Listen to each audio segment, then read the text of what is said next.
What they get? Ooh, those are good. Yeah.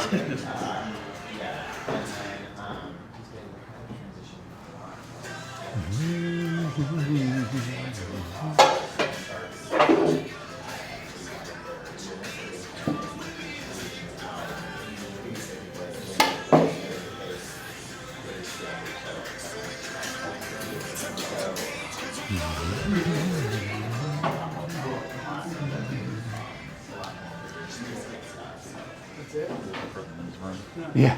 So straight to the wall to the right and the left. Okay.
When did we want to get started? I know you guys were still waiting on people. I'm good to go, just whenever. Maybe like another 2 minutes, I would say. Sounds good to me.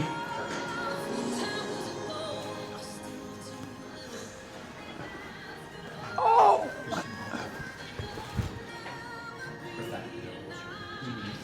He is. He's so funny. He's so funny. Oh, so it's Friday. I've been losing track of what day of the week. With Labor Day, I thought we had 2 Sundays.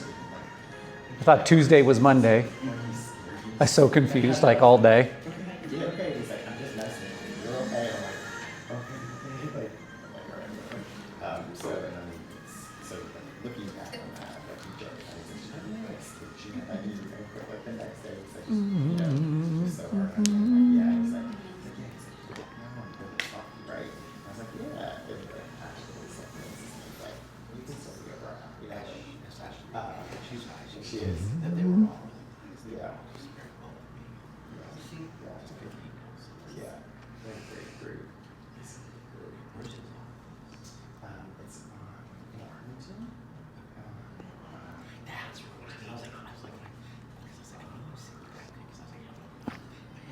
I guess I'll just start asking, like, who do we have in the room so far? So we'll start over here. Hi, my name is Arshia. We're the residents in the Texas A&M AEGD program. Okay, right on. We're the residents, so Us three are the got it. Grouped.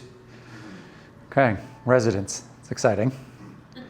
So tell me what residency looks like as far as how much time left, that kind of stuff. So we started in June and we finish next June. We have about 9 months left now. Got it. How's residency treating you? Yeah, ready to hit the ground going? Yes. Yeah. Yeah, it's been good. Yeah. You guys are like right there. Yeah. It's close. How about you? And so your residents, I don't want to skip over you guys and group you in. So your name is what again? Arshia. Arshia, okay. Alan. Alan, Yes, sir. okay. And then you said Michael? Michael. You don't want to start your name with an A just to keep things, the triple A's from residency? You're messing up my whole thing here. Michael. He's Michael. A Michael. You are a Michael. Right on. How about you? Yeah, Hamid, you're supposed to have identities in Richardson. Richardson. Yeah, Okay. And geographically, how far is that from here? maybe 25 minutes. Oh, okay. Got it. Got it. Awesome. And how about you? I'm JR. JR, yeah. And I kind of act like I look over these guys here, and then I also practice some Las Colinas. Okay. Got it. So are all three of the A's from residency attached to you then, or? Okay. Got it. Director. Just on holidays and weekends. Yeah. Got it. And how about you three ladies? We are the Dental dental assistants for the AED assistants for? residents. Got it. Okay. Sometimes people have to speak up. I was involved in a very tragic wiffle ball accident my senior year in high school. I leaned in, I thought it would be funny, but I actually leaned in to take a slow pitch. And the wiffle ball was about that big. It wasn't fast, it was a lob. And I was trying to get our team to win, and we had bases loaded. So I thought if the wiffle ball hit me, then the winning run would walk in. And so I leaned forward because the pitch was lobbing down. And for whatever crazy reason, the wiffle ball hit my ear in such a way that it punctured my eardrum. It just like perfectly sealed it. Yeah, it was just like crazy. And I kept on going. Everybody's like, "Are you okay?" Because they thought it was funny that I was like, "I can't hear anything." It was like, beep. And my coach for the football team was our PE teacher. And so he was making fun of me. And then all the other people were making fun of me. They thought I was joking. I'm like, "I can't hear anything." I was panicked. I thought I was going deaf.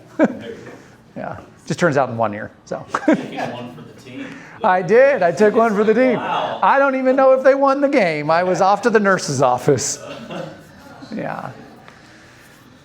Yeah, well, it's fun to come out here. I stayed at this Hilton Tapestry, which I ended up finding out. And Hilton Tapestries are interesting. A lot of them are individually owned, so everyone's got its own little blueprint inside there. So it was very interesting. And just to come to find out that they're converting it.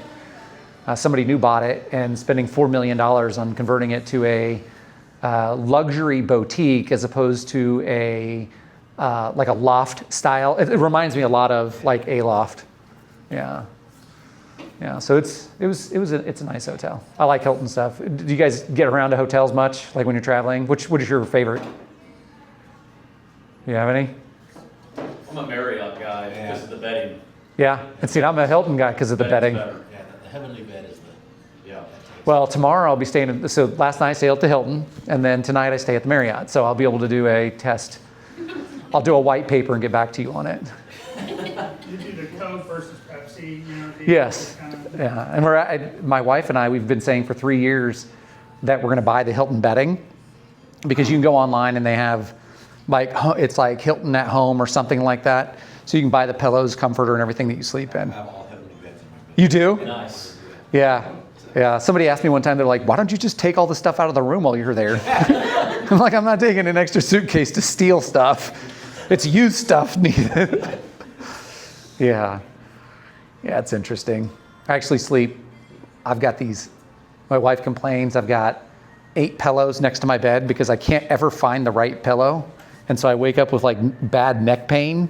But when I sleep at Hilton's or Marriott's, I wake up with no neck pain.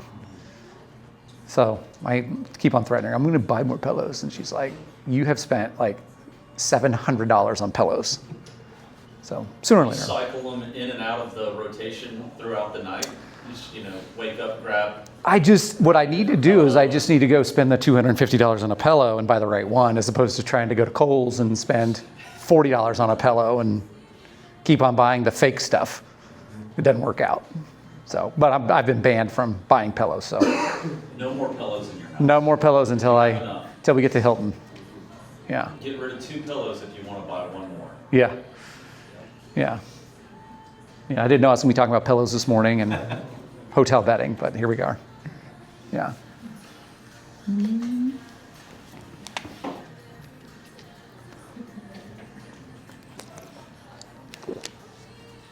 If we end up with a more intimate group, I expect participation, especially. Is that okay with everybody? She's like, I don't know. Everybody's comfortable speaking in front of a group, right?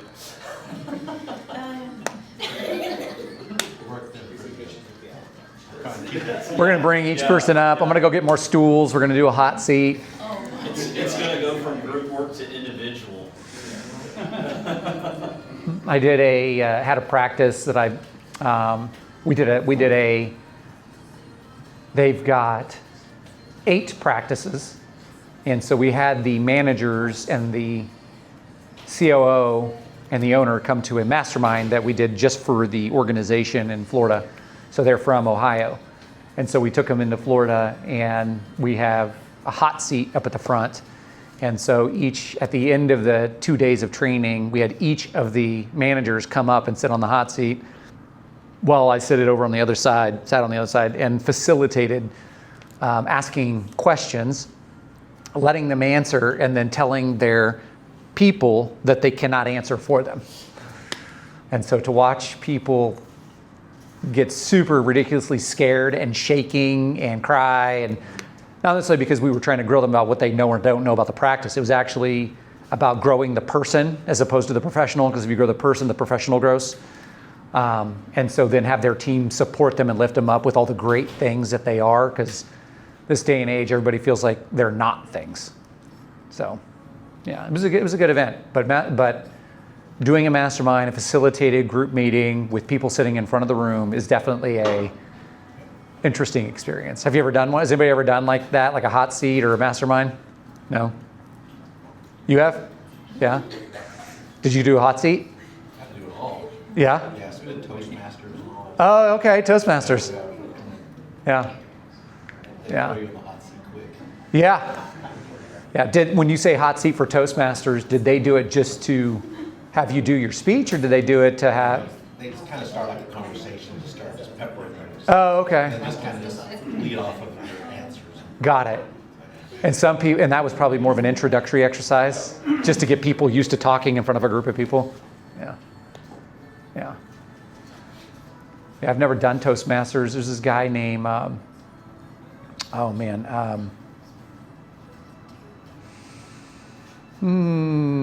can see his face. He's a football player. He did a one-man play. Bo Eason. Are you familiar with Bo Eason? So Bo Eason was the only one-man play or one-person play on Broadway for a specific period of time. And so he told his story on becoming an NFL football player. And it was super good. So he came and did a 2-day course on how to speak in front of a group of people. It was super, super fascinating. Yeah, and you had to do all the things. Yeah. Yeah.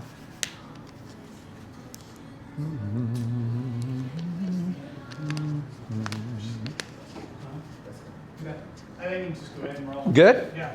Yeah. Right on. We'll go ahead and get going. All right. When I go out to do events like this, I like to play. Is everybody familiar with The Greatest Showman movie? Yeah. Has everybody seen The Greatest Showman? Yes? No? It has Wolverine in it. I mean, Hugh Jackman. That'd be a whole different kind of The Greatest Showman.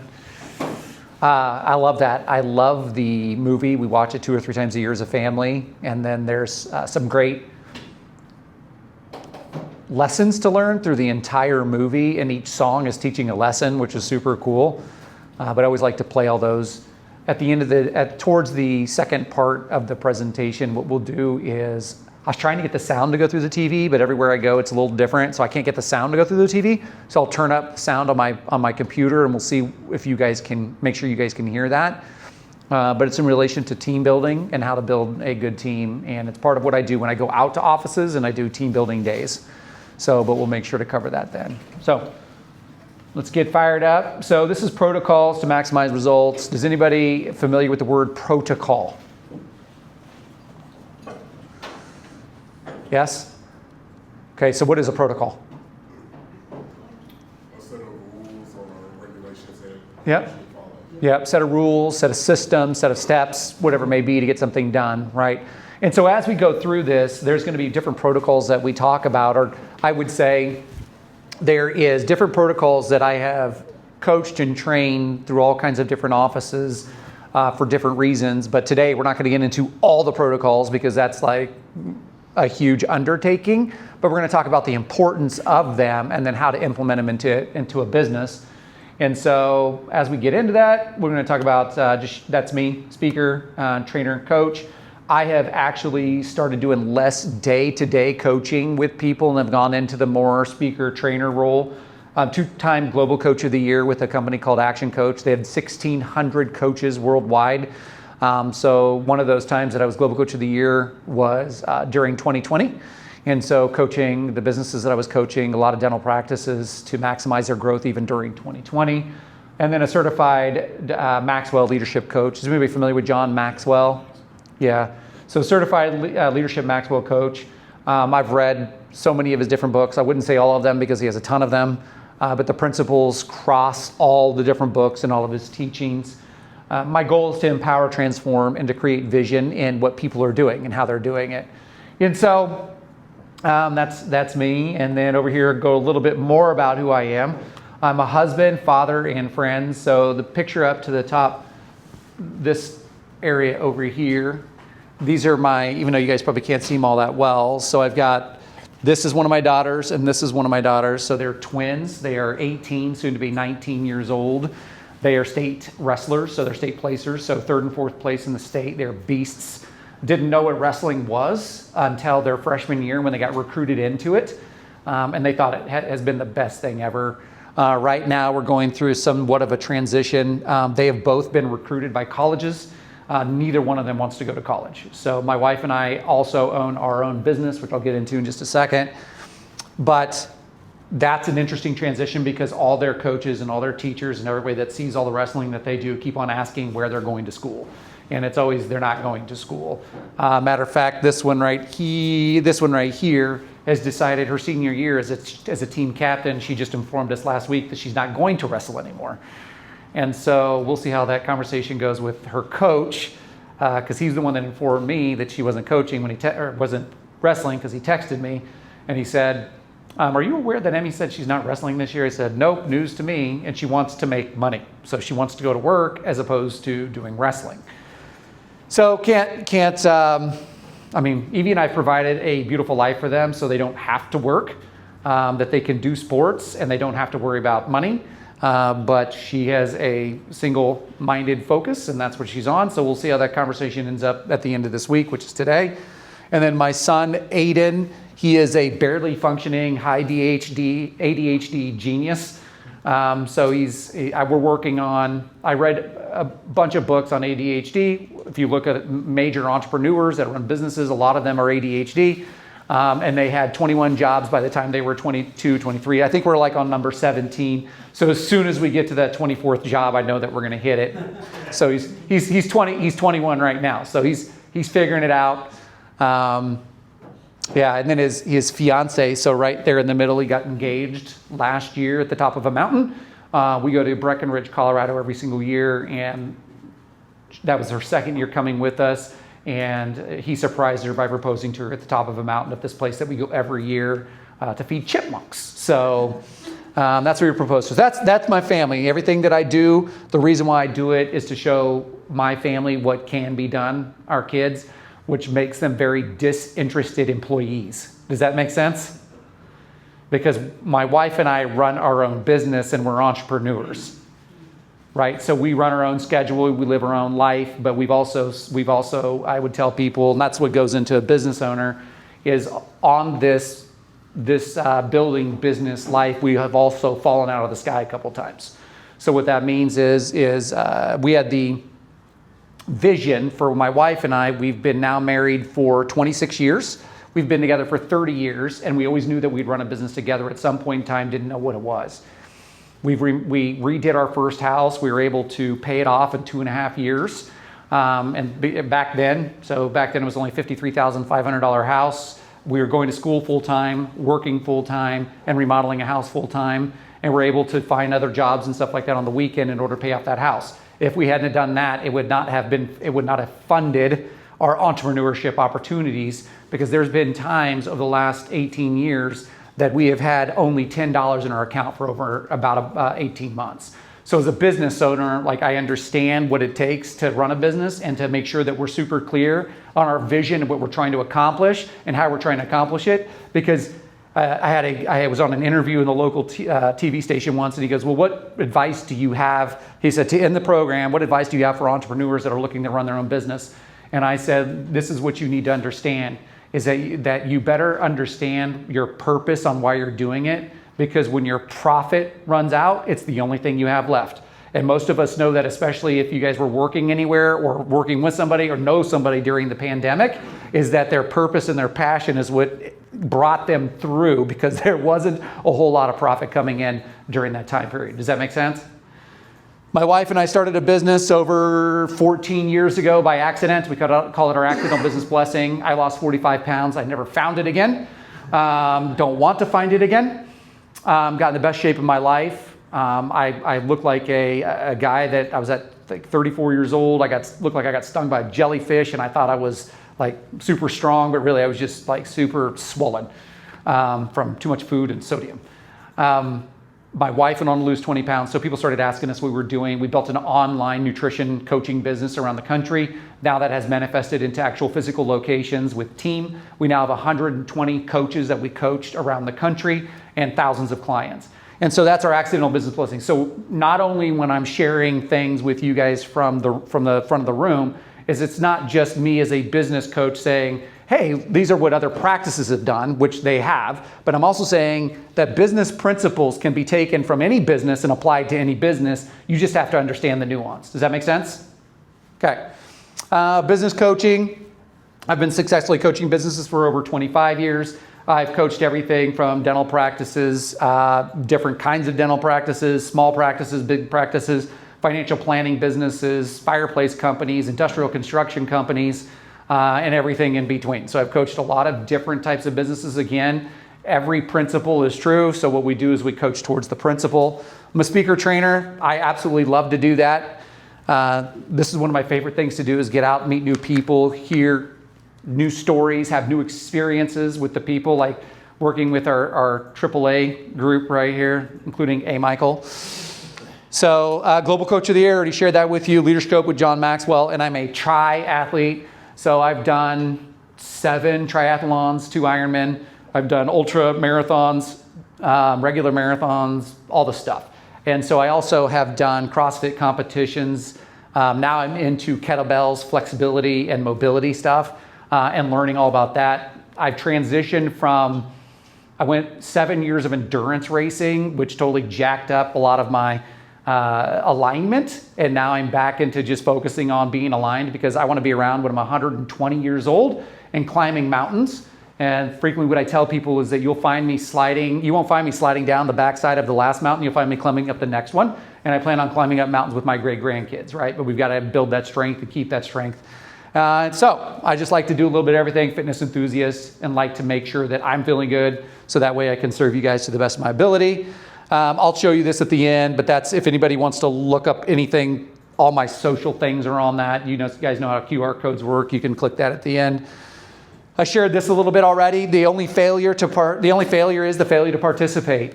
And so I will expect, like, just ask questions. It's not about necessarily what to say or worry about saying the wrong thing. It's about asking questions about whatever I'm sharing. Sometimes I get so fired up about what I'm sharing, I'll get sped up and won't slow down. And in order to serve you best, I need you guys to help me anchor in sometimes to slow me down, because I myself am an ADHDer. So that was one of the things that I was back in the day, they called it LD. Does anybody know what LD means in school? What? Learning Yeah, I was learning disabled, K through 12. I only read one book from kindergarten to graduation from regular college. Only read one book because I did not know that I had ADHD, and I did not know that I also had a minor dyslexia. And so I was always trying to find ways to avoid reading. And that's when, like, YouTube, when that came around, that was like the best thing ever. And then at somewhere along the way, I had 300 books that I painstakingly read about business and psychology and all that kind of stuff. All those got ruined in a flood, and that's when I discovered Audible. Does anybody else do Audible? Yeah, so I replaced my old books with Audible and Kindle, so now they can't ever be lost or taken from me. Well, unless, what are those things called, an EMP? Like if an EMP goes off and all of our electronics are gone, I will not have those books either. So I want to make sure everybody participates, slows me down. I will chase rabbits, and I'll sometimes forget where I'm going. Is that funny? Yeah, it's okay. I tell people that so many different people that we work with or know will say, well, they make excuses for the reasons why they don't do things. So they'll say, well, that's my ADHD. That's the reason why I didn't do this or that. And I argue and say, no, it didn't matter enough to you to make sure you created a what? What did I say? Like, what was the title? A protocol to make sure that it happens. And so when I show people like my Google Calendar is my boss, and it tells me exactly what to do every minute of the day. And so if I have a day fall apart and I look at my calendar and it's empty, which this doesn't happen, but it used to, and I see white space, I will literally freeze and not know what to do. Because I know I have 422 things I need to do, but now I don't know how to do them because I haven't sat there to organize it. So the very first thing that I'll put on my calendar is schedule to schedule. And then I'll go through my priorities, ask what the low-hanging fruit is, what's the thing that needs to do. So I have a protocol even for how to put my calendar together in order to keep me heading down the right way. All right. The Coaching Collaborative. So these are folks that are in the industry. So Brianna Eller. And I want to introduce these to you because as I have transitioned from as much coaching and more speaking training, more team building, what I've done is these folks have been with me along the way. So what I mean by that is Brianna Eller, and I'll tell some examples about her when I used to coach her and the practice that she worked for, is she is a dynamo as a team builder, as a hirer, as a hiring system person, as a maximizing practices. She's phenomenal, and she's been able to accomplish amazing things. So 2 years she came to me and she said, Anthony, I want to leave the practice that I'm at. This is after I quit coaching them. She goes, I want to leave the practice I'm at and I want to do what you do. And her boss's name is Andrea. I said, have you told Andrea? She said, no. I said, well, let me know how that goes first. And to keep in mind, I was no longer coaching Andrea, but I wanted to be respectful. I said, well, you need to have this conversation with Andrea before I start coaching you to coach other practices and make sure she's okay with that. And so 2 years ago, I started, it's one thing to be a manager inside of a practice and run a practice. It's another thing to be a coach, coaching other managers, owners, and teams. Does that make sense? And so I had to help her understand what that is, and she is absolutely phenomenal. The gal in the back, that's Ashley Boaz. So she was another client that I was coaching. I coached her for 6 years. We grew them to 4 practices. The gal in front is Nikki. That's one of her partners in crime. And what they did is they created a business called Mint Conceptions. They are very, very good at a lot of stuff that I don't even touch or get into, like credentialing and systems and operations and all these little detail stuff. They execute at a very high level with that as well. So even like treatment acceptance, they can both do, but they'll both approach it differently. Spencer Walker, he used to work with Dental Implant Machine. Back in the day, was actually one of the owners, one of the founders of Dental Implant Machine. He now has his own business. He is now like a virtual CMO, Chief Marketing Officer. So he's very good at what he does, very good at setting up systems for treatment acceptance, follow-up, technology, anything implant-specific marketing. And then you got this gentleman over here, Shane McElroy. So absolutely love him. And the other guy named Blake. Blake, like when I try to look up information on Blake, which is always so funny, and I talk to Blake about it, He's like, I try to hide myself. I just need to be in the back building things. I don't want to be in the front. Shane can be in the front on everything. I'm like, okay. So, Blake needs to be in the back. do what? He needs to be in the back. Blake does? That's what he told me. I thought it was funny. He's like, I need to be in the back. I just need to be putting together systems. Okay. So Shane is phenomenal. Matter of fact, shout out to Shane, because last time I was doing an event, we were down in Florida. I had my whole recording apparatus set up with my phone and my tripod. And I had all kinds of wires going everywhere because it was what I learned to do on YouTube. And Shane walks over to my tripod with his tripod, which is exactly what now I have. He puts it right next to me and hits record with no other wires or batteries or plugins or anything attached. And I said, what is that? He's like, so he starts sending me text of all the things. He's like, you need to just get this. Okay, got it. But very good with marketing. He's been working with one of my practices, just started working with him. Practice out of West Virginia. We'll get into some of the marketing stuff here in a little bit. I won't spoil that. Jeff Buskey, a gentleman. This guy is he's a dentist. Actually, he's in Texas. Huh? Cranberry. Yeah, yeah. I'll show you a picture of Jeff later. Okay. Okay. Well, you sound ornery with that picture. Sounds like leather rash. It's the blackmail picture. So I have a picture. As soon as you said that, you're like, oh, I'm going to show you a I picture. saw that just because this picture has like an orthodontist that like lectures like worldwide also. And It's like the blackmail picture, so it's like we use it all the time. And so when I saw Jeff's picture, I'll show it to you. Oh, I can't wait. I did a podcast. So I've done a podcast with all of them. Jeff was one of the best podcasts simply because Jeff is about purpose and passion in life. And then he goes through his story through alcoholism, from being a bad husband, being a bad dad, and really trying to rediscover his identity to what he was trying to create. And so now what he does right now, he's focused on men, but he has a vision for after he focuses on helping male dentists become them best selves, husbands, fathers, friends, and all that stuff, is then branch into helping other folks. But that's where his help is right now. But I think it's in January, I want to say he's going to Dominican Republic to do an intensive.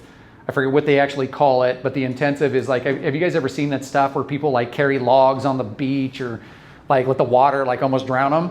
So he's facilitating that for dentists to go to this area of Costa Rica that's going to be led by this third party guy he's hiring, that's going to take him through these, elevation, something like that, where they're taking him through these to help discover more of who they are by breaking them down. So it's going to be super intensive. Jeff is absolutely phenomenal. I show my wife his picture. I said, I want to look like Jeff when I get older. He's handsome, right? Isn't he? Oh yeah, he was back in dental school also. Yeah. Yeah, now he's showing pictures like he's doing kettlebells and, like we're into a lot of same things. He's just a super good dude. So I really appreciate him. So I call these guys the coaching collective because where I've started to lean into my gifts and my major giftedness of sharing with people in spaces like this, I want people to work inside their gifts. And so I don't want to be all things to all people. What I do want to do is get them connected to the right people. So when I'm talking to large groups, especially of like owners, and they say, well, what about this? What about this? What about this? I don't need to say, I can do this, I can do this, I can do this, I can do this. But what I want to say is, I got a guy, I got a gal, I got a guy, I got a gal, and they're going to be able to help you with that, right? So that's the coaching collaborative mindset. I want to become more of a strategic, trusted advisor with dental practices. So that way I can point them in the right direction to trusted resources. Does that make sense? All right. All right, so here's an outline, and I do this every single time with every group. And every bullet point you see is a topic inside the presentation. Okay, so I want you to read through these, and this presentation can be done, the whole presentation can be done in 2 hours. I can do it in 6 hours, I can do it in 8 hours, or I can do the entire thing in 2 days. So it just depends on what amount of deep diving on what specific subjects that you want to do. Does that make sense? Because each one of these is almost like a choose your own adventure, right? Does anybody remember choose your own adventure books? Yeah? Okay, so when we look at these, and I have these up here for a reason, is if I were to write these down and you look at collection, and keep in mind that as we go through, some of the topics will automatically be talked about from talking about another topic. Does that sound fair? Okay. So collections, production per hour, production per visit, treatment acceptance, hygiene reappointment, unscheduled active patients, unscheduled treatment, production per operatory, schedule utilization, marketing, and then operations, team huddle, profitability, budget, office space. I would say of these here, these two are probably just like the most bland, just because unless you are looking at P&Ls and all the other things, it's just more like those subjects are more like, have a budget, make sure you talk about it, make sure you're meeting with it, know what it is. I talk with owners right now every single week. He's like, I wish I knew more about these numbers, right? So it's getting educated on the numbers. So those are probably the most bland. A lot of times what I see people super interested in is culture. What does coaching look like inside of a practice, team and doc recruitment, not as much acquisition plan in a group like this, but a lot of times technology. So with those being the subjects that we can cover, what do you see of things that you guys would like to spend some time on first? For me, culture and coaching. And then I always talk to them about the peak performance indicators also. So if they would understand it, because a lot of them as residents, they don't see like what it's like out there. We're trying to instill in them to kind of start, hey, look at your production, look at your collections, look at your production per hour, because that's how it's going out in the real world. And so we can kind of touch those for them. I appreciate it. So I talk to people about, so there's and I think I know what you're saying here. I'm gonna see if it's similar. So I had an opportunity to speak in Topeka in front of a group, and then the dean of the School of Business from the college I graduated from in Topeka, I said, hey, I'd love to come and audit a class. And I said, how do I do that? I just love to hear what you guys are teaching right now in school. And he says, he goes like this. And I go, buddy, I already gave you guys too much money. I'm not coming to give you more money. He's like, well, I know a guy. And he was talking about himself. And I said, so, and I was just wanting to razz him a little bit. And I go, so are you guys actually teaching application of business these days, or are you teaching theory of business? And he just started laughing. I said, okay, got it, right? So a lot of times when we're in school, we're learning, which is cool with dentists and doctors and surgeons, is that not only do you get inside of your actual technician part of what you do, but you get the theory on it, but you also get technician practice on it, which is super cool. But when you're running a business, or you're working for a business owner, to understand where they're coming from is also hyper important, right? So when you're talking about that, like it's not just understanding, oh, they just run this business and I'm just gonna just work with my patients, but understanding production per hour is a huge benefit to everybody involved. Matter of fact, so you're the director, and so then you three, well, like, what are your plans? Like, how does this work? Describe to me what's gonna happen next for them after next June. So they're all general dentists. They all want to just go to general dentistry private practice offices, or DSO practices. Okay. So I'm treating it like, hey, this is a mini DSO. Mm-hmm. You guys work for me. Mm-hmm. You know? And so yes, we have to meet numbers. And yes, we're under an academic umbrella, but at the same time, You're trying to gear their mind. yeah, I'm like, okay, we're not part of the school. We're our own company. Right. And so yes, we have to hit numbers every month. Right. We have to have procedures every month. And Right. so I'm trying to get them into that, so that way, when they negotiate the contract, do they want to get paid production? Do they want to get paid collections? Do they want to, work at a private practice office that's doing, $500,000, or they want to work at a DSO that's doing whatever, And so that's my mindset. It's like that's my vision. Okay, is one of their options also being a practice owner?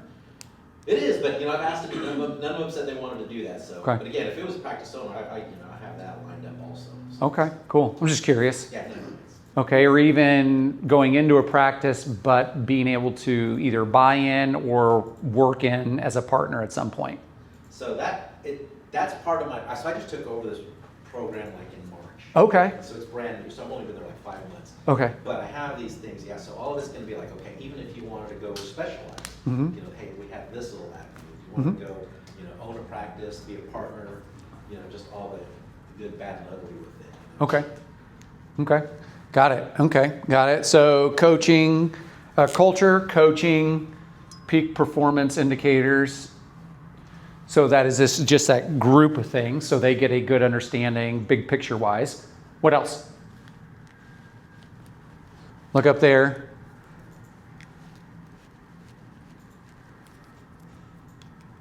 Just start there. See where we go.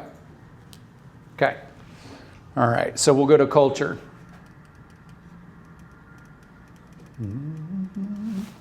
What time do we want to take a break at, by the way, just so I make sure? So I won't even look at my watch. I'll just go. Kevin, about 11? It's 16 right now. Yeah. that's cool. 11? I'll signal. Okay.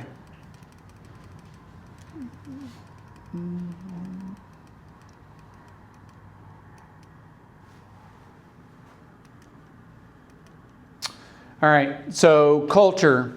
So Harvard School of Business book, out of a book, Corporate Culture and Performance. Companies with performance-enhancing culture had growth of 682% versus firms with poor culture. Stock price of those companies went up 901% versus 74%, and job growth of 282% versus 36%.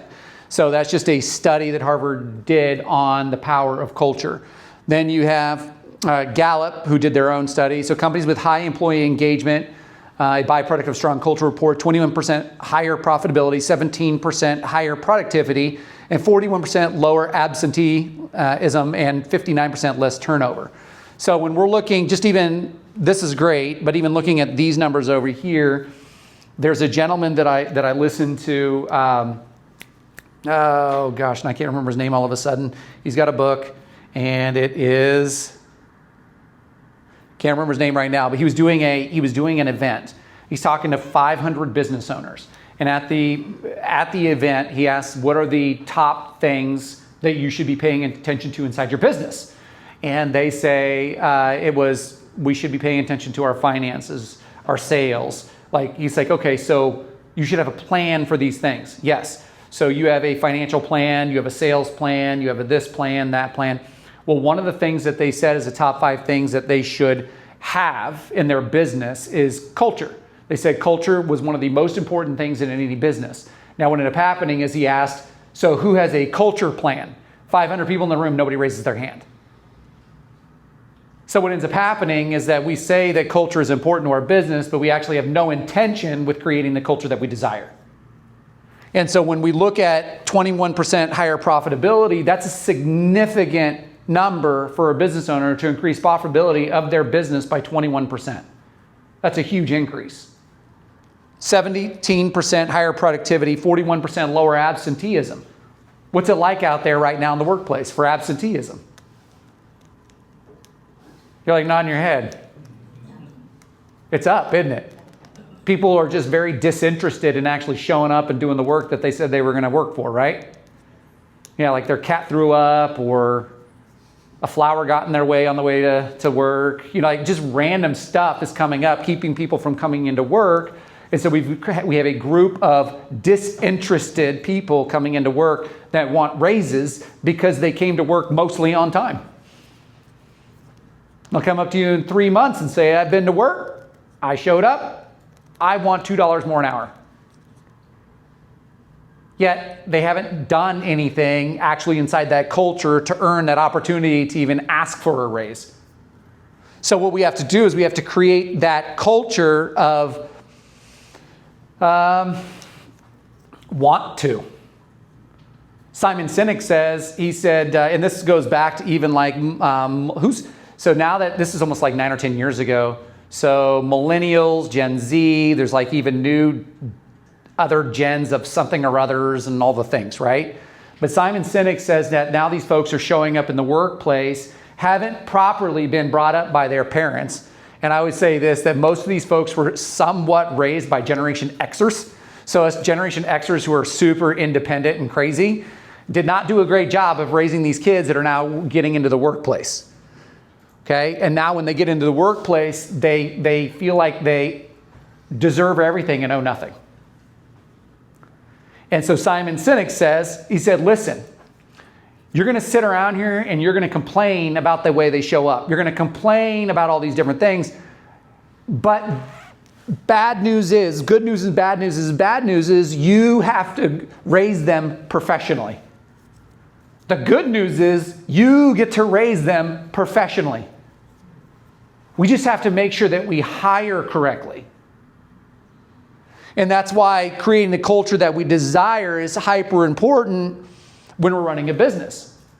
And each one of us is a pillar of the culture that we're trying to create. And so if we're the owner of a business, And I hear this frequently, is that owners will come to me and say, our culture isn't great. And I'll say, what is it about your culture that isn't great? Well, and they'll say all kinds of different things. They say, okay, so tell me about your core virtues and core values. And they'll say, well, these are our core values. I'll say, what are your core values? What do you think their answer is? How many do you think they can actually name of the core values? They probably spent thousands of dollars with some consultant coming in there to help them do this thing. And they're like, oh, I can't remember them. And this is the greatest. Character, integrity. I mean, those are always like included in somebody's core values. I don't know. It's in our wall in the lobby. Sound familiar? Yeah. And so if we don't live out our core values and we don't make it who we are every single day that we walk in there, and we're not talking about it, and we're not looking for ways to win, then we have to ask ourselves a question: do we actually have core values?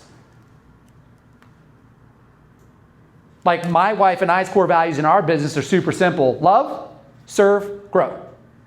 Love unconditionally, serve without expectation, and grow exponentially. If you do the first two, the last one happens. That's our core values for our business and the way that we grow, because for what we do in dealing with a lot of public, and I know that as dentistry is, I would consider very intimate. You're in people's faces, you're leaning over them, you're with them. So it's important to have your core values locked in, just like our business is very intimate too. We do at our physical locations, people are coming in for shakes and teas and healthy tidbits over there. But I'm telling you, they treat us like we're the bar down the street. They come in and start bearing their soul, and then they sit there for like 45 minutes, and they're like, I don't even know why I just told you all that. Dental assistants, is that? Yes. Yeah. Like, I don't even, you know why? Because we lack relationships these days. So a lot of time our dental practices are the place, believe it or not, where they have some of their safest relationships. I'm not saying that's good or bad, but I'm saying they need to probably get some more close friends. Right? So culture is hyper important to what we do, but we've got to make sure that we create it. So let's go down it a little bit. Culture is a verb, but mistaken as a noun. What does that mean?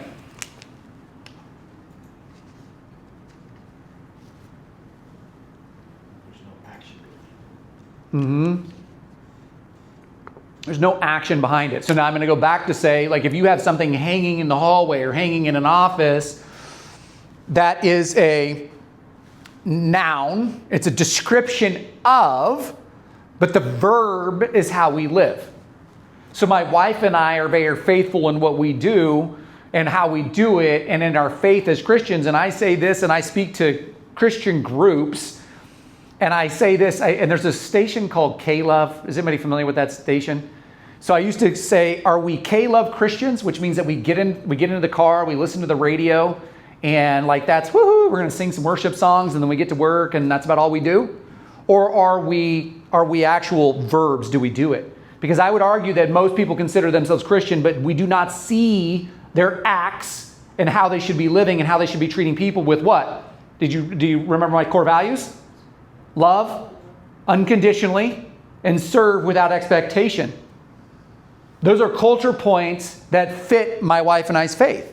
So what are the culture points that make it a verb versus a noun for what you guys are trying to create? And if you guys, when you go into offices, there may be an owner inside that office, and I'm not saying go in there and take over the office, but be a champion of whatever culture that they say they want, even though they may not be actually following through with it. Because as an owner also, it's exhausting.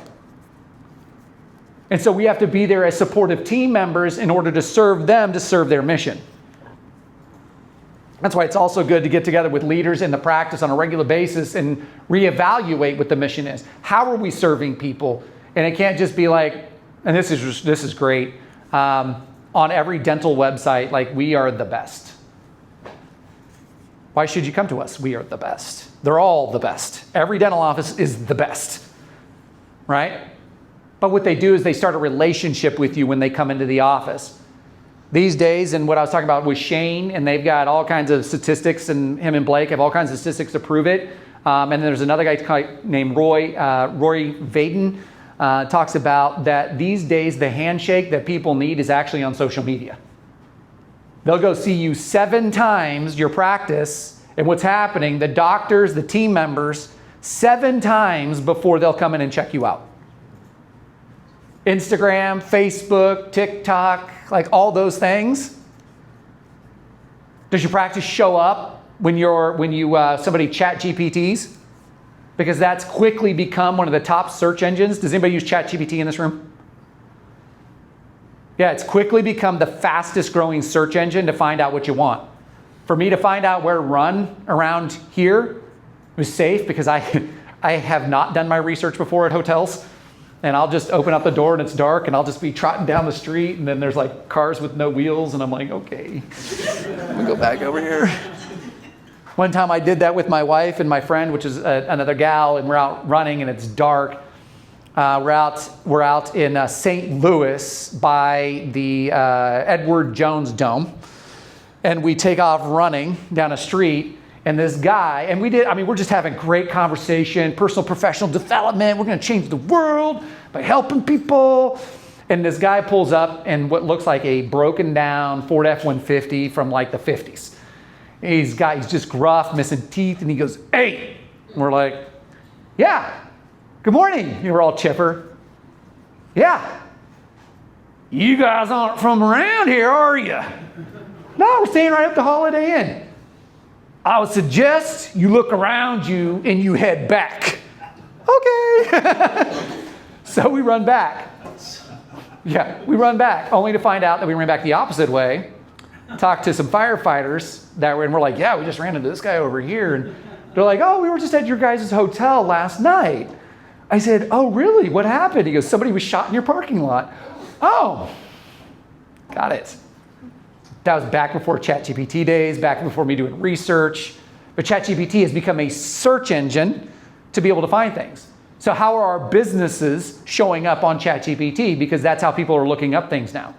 And the more somebody has a YouTube, an Instagram, a Facebook, and you guys are LinkedIn, the more that you are found on those areas. When somebody types in dentistry, oral surgery, whatever it may be, you will have a more likely than not chance to show up as the expert in that area code. No longer are they doing Google. Why? Why is it more expensive to do Google? Getting into marketing a little early, but even though this has nothing to do with culture, but it kind of is. I told you guys to anchor me back. Everything's linked in my brain. Google, what do? People pay for ads, don't they? Right now, ChatGPT is not a paid pop-up service. So what you're getting is organically whoever's the best, whoever has the highest Google reviews, whoever's showing up on the most platforms. So it's the most pure form of whoever is showing up. They may not be the best, but they're showing up as the best. Does that make sense? So when you're working with your team, and you're talking about culture, and you're talking about how to build into your team. When Shane went to their office 2 weeks ago, and they had media building days, they had it as a cultural event. And when I was talking to Adina, the COO there, she says, I have never seen the team so excited about building our brand. She said they have started making their own reels with their phones to submit to Shane for publication and have even built a folder. So now it's not just on the doctor, now it's just not on the marketing organization, but the team has decided at Shady Springs to put their mission and their values for what they're trying to create, put it in the hug. They're all in there now, and they're all trying to grow that practice together. Do you feel that that lightens the load of the owners, doctors, and everybody together? Yes? Because what's that phrase? It's like many hands make. Do you guys know what the rest of that is? Many hands make light work. So how do we build a culture that we're all working together as opposed to just the owner doc, a couple docs, maybe the office manager, all feel like they're pulling people as opposed to saying, let's go do this together. And in our standards, we don't get what we want. It's supposed to be our standards. You don't get what you want. I had my VA redo this. It looks, and I hired a VA. She's out of the Philippines. She is great because I hate doing anything technical like PowerPoints. But her English is mostly good, right? But every now and again I'll get something like that, and then I don't, because of my brain, I see that, if everybody understands this, I don't see this as a sentence, I see it as a picture. So I don't catch these until I'm reading it to a group like you guys, right? So we don't get what we want, we get our standards. And if you haven't set the standards in your personal and professional life of excellence and define them, then what you'll get is that lowest common denominator. So sometimes people say, well, I'm not showing up the way I want to for work, or I'm not getting that raise, or I'm not growing as a person, or I'm not growing as a professional. And I'll say, what are your standards? How have you defined them? Has anybody been taught how to define the standards for their personal and professional life? Yes or no? No. So what do you think that would look like? JR might have the best idea since he said he's been involved in different types of groups. But if you were to start to create different standards for your personal and professional life, what does that look like for you?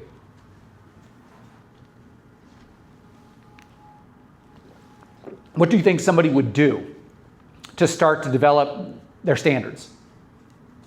What would they do? You write it down. They write it down. Just get your protocol. You got to get your protocol. So yeah, if you guys go online and Google life category wheel, and the life category wheel, some of them have 6 areas of life, some have 8. But you go through each one of those categories of life and you decide where you want to be at level 10, and you write it out in each one of those categories. Everything from family, finances, fitness, marriage, money, like all those things. You define what a level 10 looks like for you. That's the standard that you're setting in your mind, including work, professional.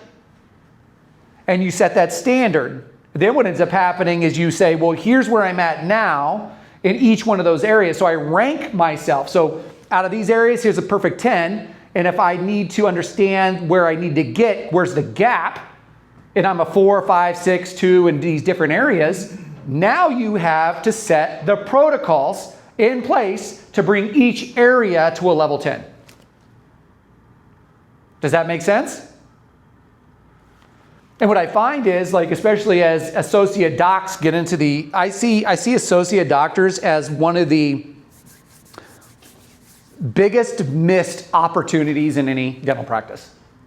I see dental owners pay for and get coaching as far as not with how to do technical stuff, but how to become a better person, how to grow their enterprise, how to become better leaders, so on and so forth.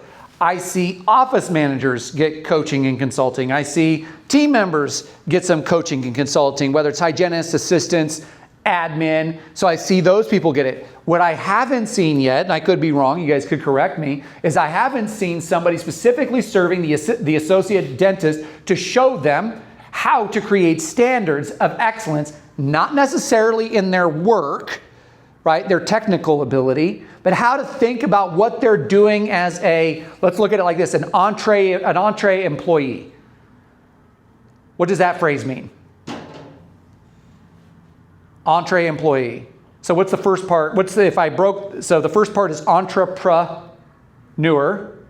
right? The second part is employee. So when you're an entree employee or an entree employee, you now are running you're working inside of a business as an employee, but you're working with it as the mindset of an entrepreneur. And when associate docs do that, it creates super powerful change in their production per hour and the output that they do.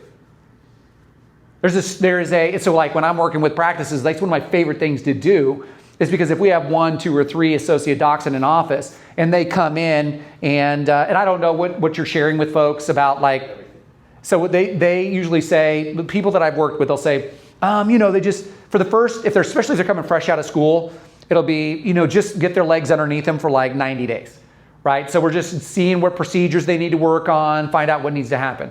After that first 90 days, the next goal is $500. This is just what everybody in the industry has said. $500 production per hour. Have you heard that as well? 800. Actually, we were just talking to Dr. Lee about Dallas, they're shooting for like 800 now. Fantastic. So, Because here's the reason why it's fantastic is they will do what we expect. yeah. The standard. So when my wife and I started doing our business at the very beginning, we were brought on different. When our coach told us what to do, they said, you need to do 10,000 in sales of nutrition clients every single month. And we said, okay. We didn't know any different. Only to come to find out a year later that nobody else was told that same information. And so we started doing $10,000 every single month when everybody else was just trying to do $2,000 a month. But that was just our expectation. We didn't know not to. And so when we bring on associate docs, and this one gal, she started in this office, super awesome, just out of school. And the way that I helped not just say it's an expectation to do this amount, but I also set the carrot out in front of that associate doc by having them tell me what kind of life they wanted to create. And so when we can help the person create a visualization for what they want, and this doesn't just go for associate docs, it goes for any team members, is we can help them visualize the life that they want to create. How can we come along them as a manager, owner, as a growth partner to help that person get what they want? And so with this associate doc, she's just fresh out of school. The first 3 months, she's just getting her sea legs going on. And then what we end up doing is I said, okay, so tell me about what you want to buy a house. She said, yes. I said, where's this house? She's like, I'd like it on the lake. How much is this house going to cost? Now, I don't know what the real estate things are here versus Topeka. Topeka seems to be relatively lower compared to a lot of different areas. But you can buy a house on the lake for about $800,000, right? Maybe in Dallas, it's $1.4 million, for something that might be equivalent. I don't know. So $800,000, I said, okay, so you're going to buy an $800,000 house on the lake. How are you going to pay for it? Well, I'm going to pay for it we're just going to make monthly payments. I said, what would it look like to pay off half that house in the next 5 years? Oh, I would love that. How much do you owe in student loans? She's like, well, I'll owe $280. Okay, and then what's your goal to pay that off? Well, I'll just make it payments until it's paid off. Okay, so what if that was paid off in the next 5 years as well? What would that look like? She's like, oh, I would love that. Okay, where do you want to go? Do you want to travel? Yeah, I'd love to travel. Where do you want to travel to? I want to travel to here, here, here, and here. Do you know how much those places are going to go to travel to? She said, no. Okay. And I was on Zoom with her. I said, look up Google real quick. How much does it cost to travel to this place, this place, this place, and this place? Okay, so you're going to need like another $150,000 for traveling to those places. Now, what I did is I put the carrot of the dollar sign out there, and then I talked to her. I said, okay, so if the carrot is here, this amount of money, what do we need to be producing per month, and then back that into collections in order to make these things happen? The next month, so she went from her because the owner docs originally told her $500 an hour. She went from $500 an hour to, she didn't even, usually I try to make people feel comfortable at the very beginning when I'm working with them. So it's like 500, and I said, okay, let's wait to get to the 750 for another 90 days. Well, she was an A player, and so what she did is she went from 500 to 750 in 45 days. Because that 750 was going to start funding what she wanted to do, and her next goal was $1,000 an hour. And then she hit the $1,000 an hour within her first 6 months. All because we made sure that we focused on setting a new standard and expectation of what she wanted to create for her own life personally, and then professionally. How well do you think that not only served her, but how well do you think that served the owner of the business? Did it work? Absolutely. Now, when it comes to that culture, even with the associate doc, as we look at the culture with everybody else on the team. How are we hiring people into the team? Are we hiring just bodies? Because if we hire an A player, how much work can an A player do versus a C player? And see, people make a mistake. They say, well, I just need somebody to work. Well, there's a book written by, I think it's by Howard Ferran. I can't remember the name of it. I read it years ago. He talked about when you're hiring for culture, you better make sure that you have a process in place that you're hiring A players. So what's the next question? How do you identify a what? An A player. So you have to identify an A player for your specific business and for what you're trying to accomplish. Because what A players will do is, it's like he described it in the way of like a basketball team. An A player in a basketball team, they will dive over the table, or into the bleachers to get a ball. That's what an A player does. A B player will anticipate the A player's dive, and they'll be standing there ready to receive the ball, but they'll be alert. A C player just takes up space on the bench. And so when we have a C player, we spend the majority of our time training and training and trying to motivate C players. And so people think that D's and F's on a team, like we know to fire them right away. But they're not the most dangerous. They're the most obvious. The most dangerous is a C player inside of a business because they're nice. And they're friendly. And they might be a good person. This is not talking about is somebody a good person or not a good person. This is talking about are they executing at their job in a proficient manner? Do they have a good attitude?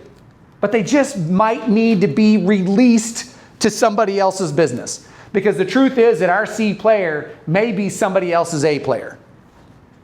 And so we have to be able to release them to go do whatever that was. And so when Howard was talking about this, he had a story that when he was doing dentistry, what he did was there was a hygienist that was a C player on his team, had been with him for 25 years, and he had heard this concept, and he's like, oh my gosh, I gotta let go of Linda. I gotta let her go. And so because Linda was been there forever, but she just wasn't very good at her job. She'd just been there forever. So he lets Linda go. He doesn't know how it's gonna work out, but he's like, we just gotta let her go be free. She ends up showing up on his schedule as a patient. He's like, how's this gonna go? So what ends up happening is she sits down in the chair and he goes, so how's it going, Linda? What do you think she says? Huh? No. You guys are like, I know you're trying to trick us. I don't know what to say right now. It went great. Here I am, chair. She said, I am so glad to come back in here and let you know what I'm doing, is I didn't know what to do. And so there was a part-time opening at a nursery, not kids, but like a plant nursery, at a nursery. And so I just started working in there. Well, one of the things was about Linda is she was always talking about plants when she was in the dental office to everybody, bringing in plants for patients, bringing in plants for the office. Well, she loved that and was so passionate about it, she ended up getting promoted as director of the entire nursery. So her being a C player, getting her out and to say, I've got to release her, ended up allowing her to fulfill her purpose and passion. And so sometimes we're allowing somebody, our C player, to become where that butterfly, that powerful person, wherever they become located at next. But we are keeping them from their future. But again, if we're not clear on what our standard is, then we'll keep people in our business for a long time. And so then when I have owners come to me and they're like, I don't know, like we just keep on having these bad people, and this goes into leadership, and I have a module on that, that's when we have to ask ourselves and we have to look in the leadership mirror. Our business is a reflection of our standards. That is a tough one to swallow. And people can argue with me about it, but they can't argue with John Maxwell about it because that's his principle. Because he's seen it. John Maxwell, by the way, for those of you who don't know, like you want to get into leadership books and stuff like that, he's sold 81 million books. So he knows a thing or two about leadership. Yeah.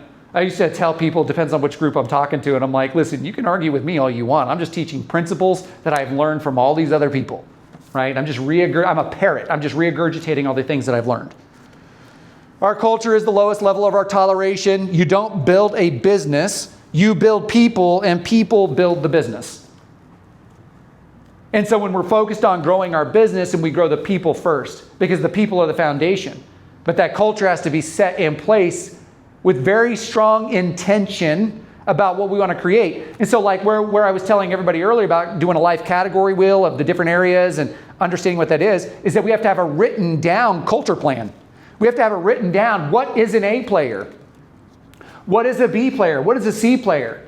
So you no longer are playing guessing games two ways with how people show up inside your business or office, and now you are very clear with how you're going to show up inside the business or office. Because that's now your standard or your mirror that you're looking at every single day. I have an office up in Detroit. Her name is Naz. And Naz says, we have a lot of people that just aren't pulling their weight. This is like in November. I said, okay, when's your rah-rah next year meeting? And she's like, it's in December. Okay, here's the way to think through the meeting. And I said, what I want you to do is I want you to get up on PowerPoint. I want you to define what an A player is up in front of everybody. And they had like 40 employees. I said, define what an A player, a B player, and a C player is for everybody. Then I said, do you have pretty much all your spots filled right now? She said, yes. So they weren't looking, they didn't really have a front desk or assistants or hygienists or anybody. There was really no positions to fill at that time. And I said, so I want you to talk A, B, C, and D, say D's and F's don't belong here. And then I want you to say, give the characteristics of those things.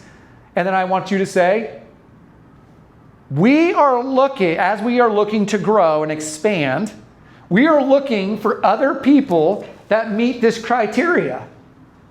Who do you know that would join our team that is an A or a B player? What do you think that did to the team?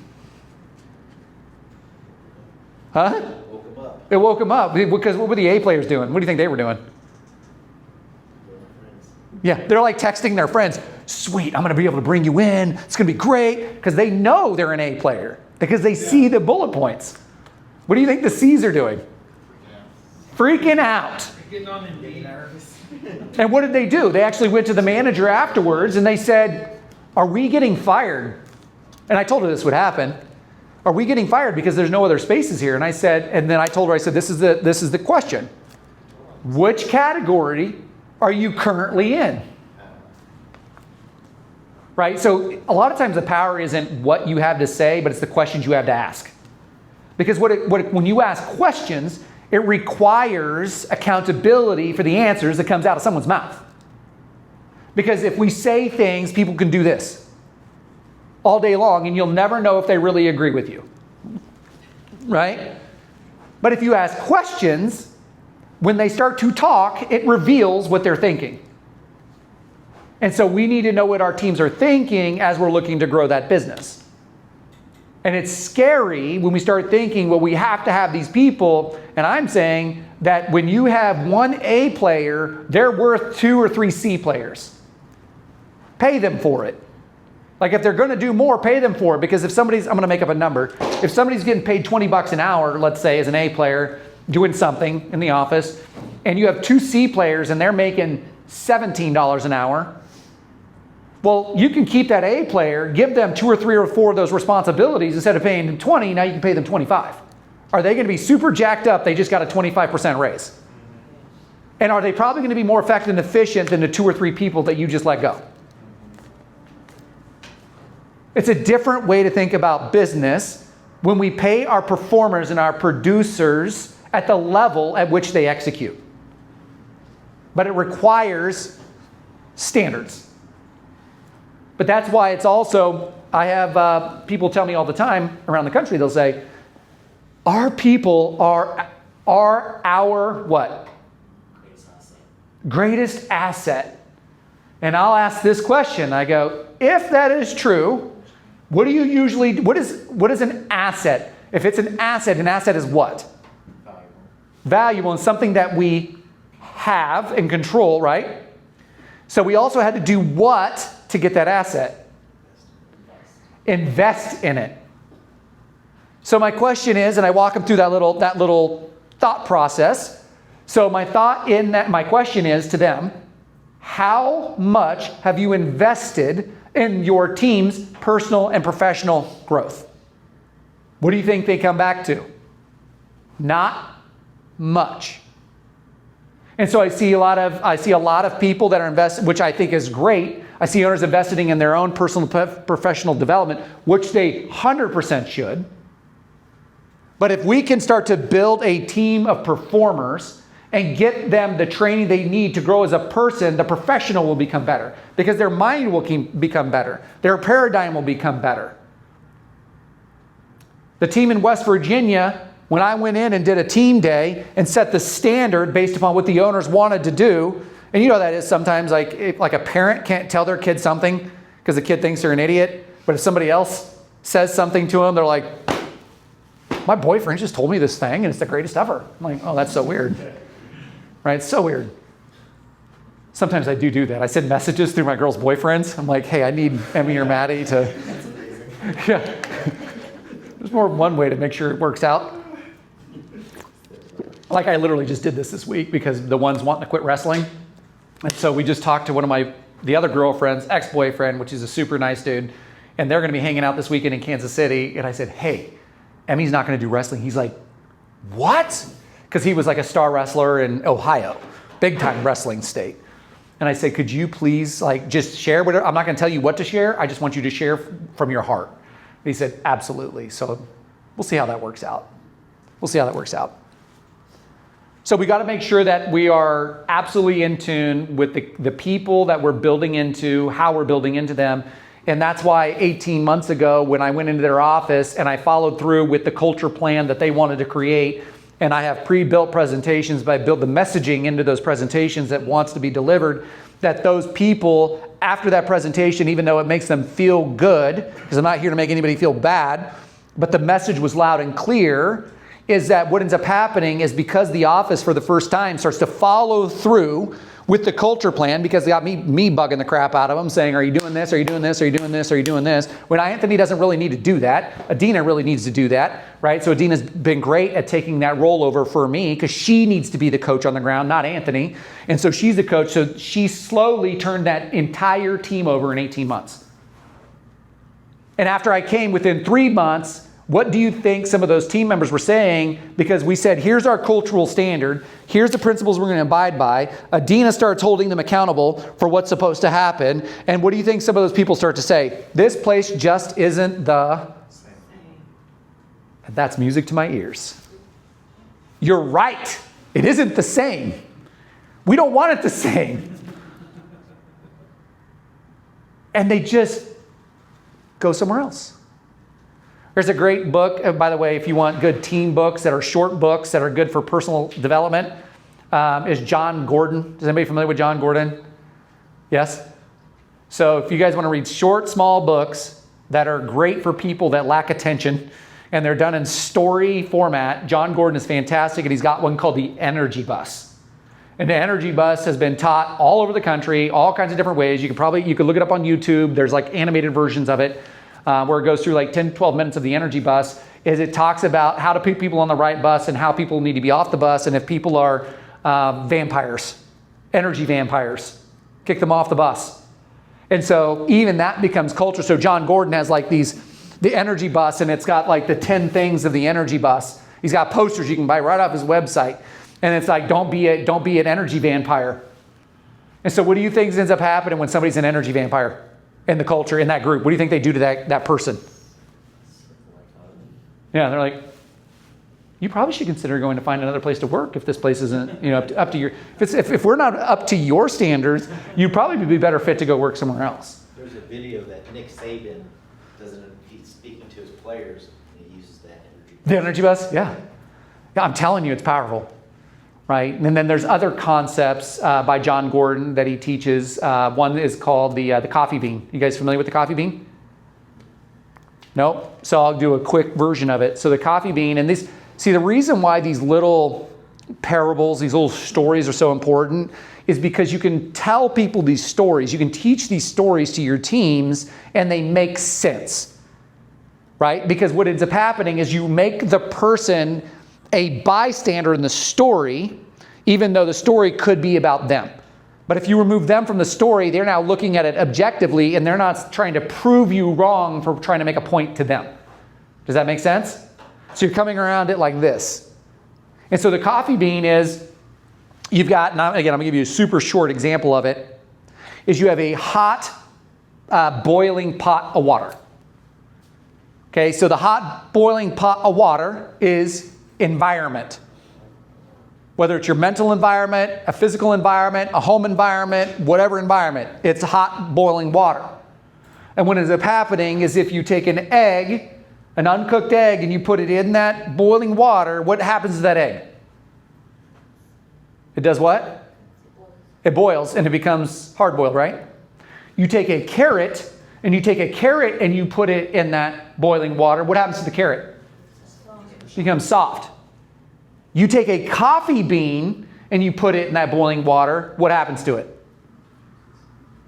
Huh? It diffuses. And so in any environment, what ends up happening is because of the environment, what was once soft will become hard. And what is hard will become soft. But if you're a coffee bean, you will impact the environment around you. And so when you teach these principles inside the office about what type of environment are you creating, because a lot of times people will say, Sally did this to me, or so-and-so did this to me, and they will make up all these things. Well, what ends up happening is if she perceives Sally as being mean to her, what environment does she create? Because Sally's a nice person and Sally was soft, but now Sally has become hard in relationship in the environment. Does that make sense? So now people have to start self-reflecting of what am I doing of being the environment creator? I am the boiling pot. Am I going to cause people to be hard? Am I going to cause people to become soft? Or am I going to bring the best out of people by creating some coffee? By the way, the best coffee I've ever had is in Costa Rica. Where's your guys' best coffee? Please don't say like the gas station. Huh? Starbucks? I just started drinking coffee, so. I drink decaf. Still learning. Yeah, and I drink decaf. I'm the weird one that shows up to the Starbucks, especially if I'm inside, and I'll go, like in my car I can hide, but I'll go, I need a 16-ounce Americano quad shot of decaf coffee. And everybody, like if I'm inside of a store and there's other people that go, oh, like there's this gasp. And I don't want any sugar or crap in it. I want very strong tasting, not caffeine, because caffeine cracks me out, is I want very strong coffee that has a full flavor. And Costa Rican coffee is like that. It's just amazing. Has anybody ever been to Costa Rica? Okay, suggest you guys go at some point. It's fantastic. Just for the coffee. Just go for the coffee. Yeah. All right. So make sure that you're building on that. We know that the potential of our organization rests in the strength of its people, but many leaders lack the confidence on how to spot talent. And that's what I was mentioning earlier. They don't know how to spot talent. That's because we don't slow down enough to identify what are the important traits of the talent we're trying to bring in. And that's a whole different teaching on like time quadrants. There's where people, the highest impact in any business and in life is spending time in this quadrant up here. Some point in time, maybe I'll use the whiteboard. But it's in this quadrant.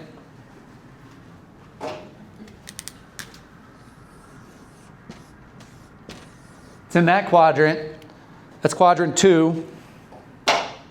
Quadrant 2 is not urgent and important.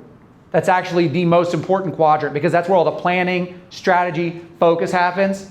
And anybody in their personal and professional life, you should take a minimum of 3 days a quarter and 1 day a month to get out and actually do planning for your personal and professional life. Any book that I've read, any seminar I've been to that teaches how to maximize the results in your life and business says that every single time. It's a top principle. And so when we do these time periods and you get with the leaders in your business and you say, what is our A player? What are the attributes? What's our B player? What are the attributes? Now what we can do is we can start to spot the talent that specifically fits the needs that we're going after. Does that make sense? People ask sometimes, what's the most important in your organization, your business, your ministry, your nonprofit? Is it location? Is it systems? Is it the culture? Is it innovation? Is it the product? Is it the strategy? Is it people? What's most important? The right answer is always and only the right people. Why? Because the right people select the right locations, develop their strategies, create the healthy culture, drive the innovative ideas, design the profitable products. The people are always the most important thing in your organization. I will always say that. That is Craig. I can't remember his last name all of a sudden, but he's got the #1 podcast in the world for leadership. Craig Groeschel. Is anybody familiar with him? So he's got the #1 leadership podcast in the world with the amount of downloads. And so that's his information that he gets back. And so everything, if you hire the right people, everything else ends up happening. That the potential of your organization rests in the strength of its people. If that is true, then we will invest in our people to grow our people to where we want them to be. And there's different ways to grow your people. Surrounding yourself with amazing, gifted, strong leaders. That's what makes organizations great. Not my leadership, but the strengths of the leaders around me. If we are the only leader in our business, then we're not duplicating the impact that we're trying to make in the community.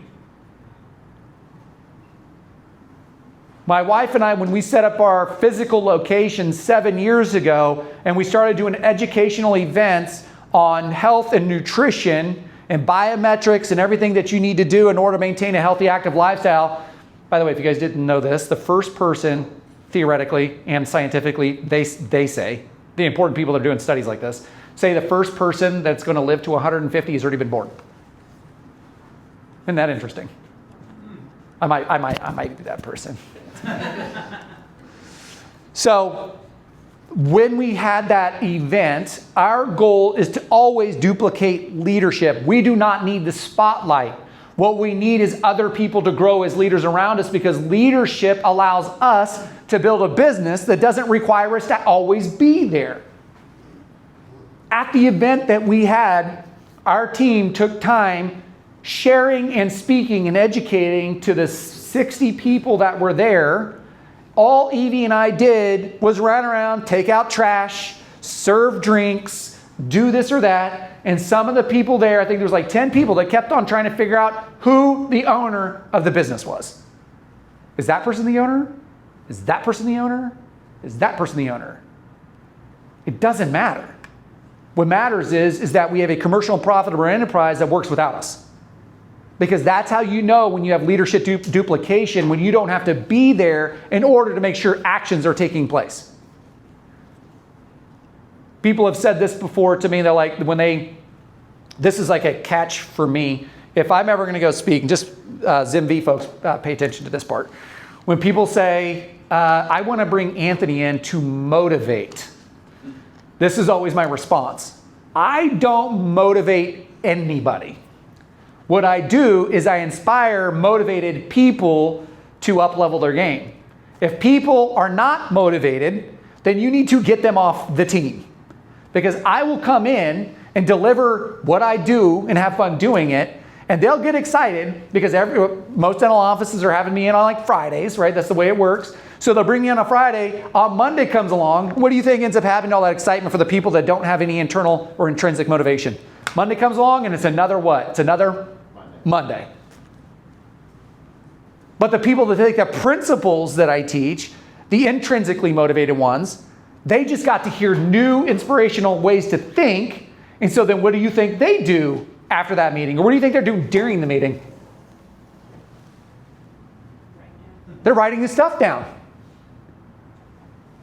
They go back to work on Monday and they're super jacked up. And now they're walking around, whether it's talking about the energy vampire or this system or that system, and they're running around like pointing out and talking to other people. Like Susie Q might come in there and be like, oh, I spilled coffee on myself and my cat died, and I think I've got a bug, or this person that I know, or this. I mean, now with social media, it's crazy. Like you can get on Facebook and find out somebody died in a different state, but the local news station puts it on their social media channel for you to see in your channel. And it might have been like, for example, a kid got random thing, a deer hit a 16-year-old while he was driving to school, ran into the driver's side window and killed him. And I'm like, oh my gosh, was this anybody I know? That's what I'm thinking. In Topeka. or surrounding community, because I want to make sure we're very, Evie and I always want to serve however we can serve. So I'm like, is this anybody that we know in Topeka? How can we help? Pennsylvania. Our local news station, because there wasn't any news that, what's the rule? If it bleeds, it what? Have you ever heard that phrase? If it bleeds, it reads. So everybody's trying to sensationalize our stuff. So you've got these people paying attention to Instagram, social media, negative stuff, negative programming, bad music. They come into your office and they're complaining, and you've got this other person, let's say Lindsay, hold Suzy Q accountable for a negative mindset because you're not going to come in here and you're not going to be an energy vampire. That's what the inspired, already motivated people do, your A players, is they start to carry out the purpose with passion of the mission that we have set inside that organization.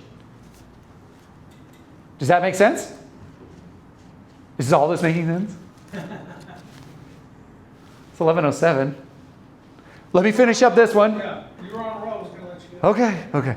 Well, let's finish up this one. In fact, whenever I'm assessing an organization, I don't just look at the point leader. I look at the top 3 or 4 or 5 leaders around the point leader, because the strength of an organization is reflected by the people around them. So if I walk into a business and I don't ask, who are your leaders? I just show up inside the business and I just observe. And in a situation where I've observed and I interviewed every team member just so that I could get to understand who they were, so I could be able to relate to them, connect to them. The best thing to do as a coach for me is to form an area of connection and a relationship with every single team member of a business, so I can meet with them at their level and serve them where they're at. And when I did this with this organization, I went back to the owner of the business. I said, tell me about this gal named Serene. And he goes, I said, from my interview with her, she is a part-time treatment coordinator. And he said, yes, she used to be a full-time treatment coordinator, but she's got kids now and we can't get her to come back. You've got her in the wrong spot. He goes, what do you mean? I think she should be running the office. Really? Yeah, she should be running this office. She is I can't even describe like Serene. She's a little lady, and she's probably 35 years old, and she is, what are the things that Lebanese like women wear? What are those called? What is it? Hijab. So she's always wearing that, and she's just so peacefully powerful. And that's what I told him. I was like, Serene is amazing. He's like, really? I said, yeah. We brought her on as a manager. The other manager had all kinds of other problems anyway. When we interviewed the other manager, that was the current manager, all we did is talk to her the same way. She ended up quitting 2 weeks later. We did not even have to remove that manager from her position, because we treated her just like we treated Serene, and she thought that we were coming after her, even though we didn't even know who she was. So she made assumptions in her own mind. And how do you think, if she's making up poisonous, toxic thoughts in her own mind, with us being ignorantly observing and asking questions, how well do you think that carries out through the rest of the organization on a daily basis? Doesn't go well. Because she sees her entire team is probably plotting against her for some reason. Serene comes on. I coached that organization for 7 years. Serene she's an amazing, powerful leader. They end up getting bought out from an organization. I think it might have been DCA.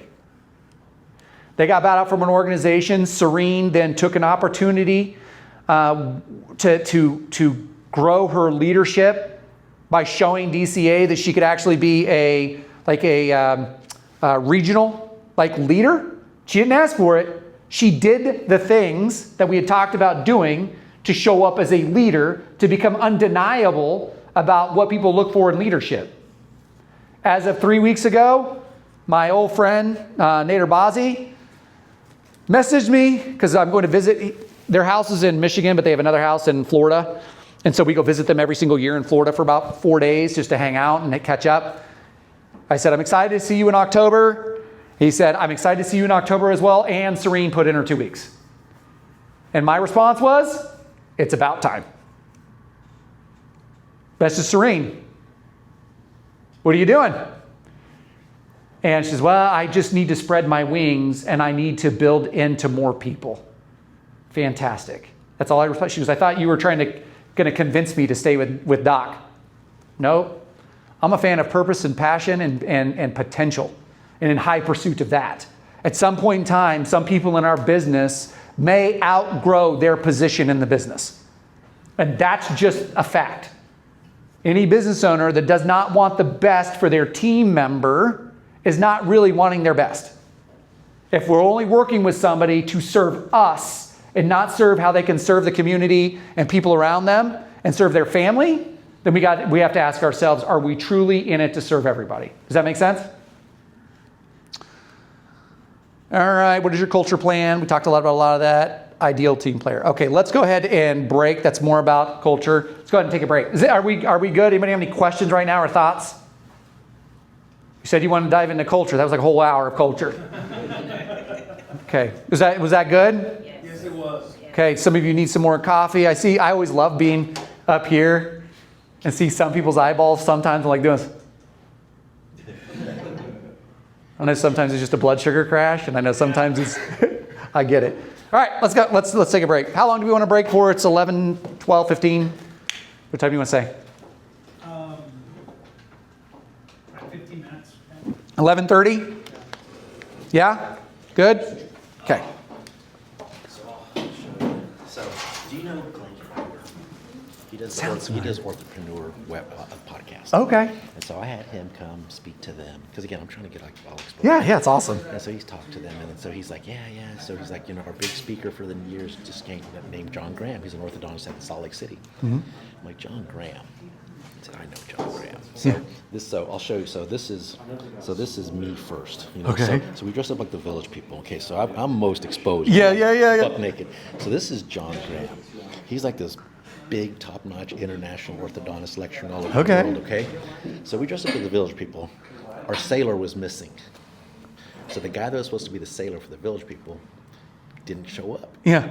So Booski Okay. was our fill-in.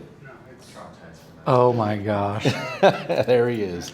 So this picture, so I tell people, it's like, this guy's a pediatric dentist, and me, okay, this guy's a big oral surgeon here in town, and then this is a guy, he's another orthodontist, and this guy just kind of filled in. He doesn't belong to it because this is our guy, but there's Booski. He was our fill-in for our sailor. Let me grab a selfie with you in that. Yeah. photo. Okay. Because actually, it's like, because somebody was asking me about him the other day, and I was like, man, it's like.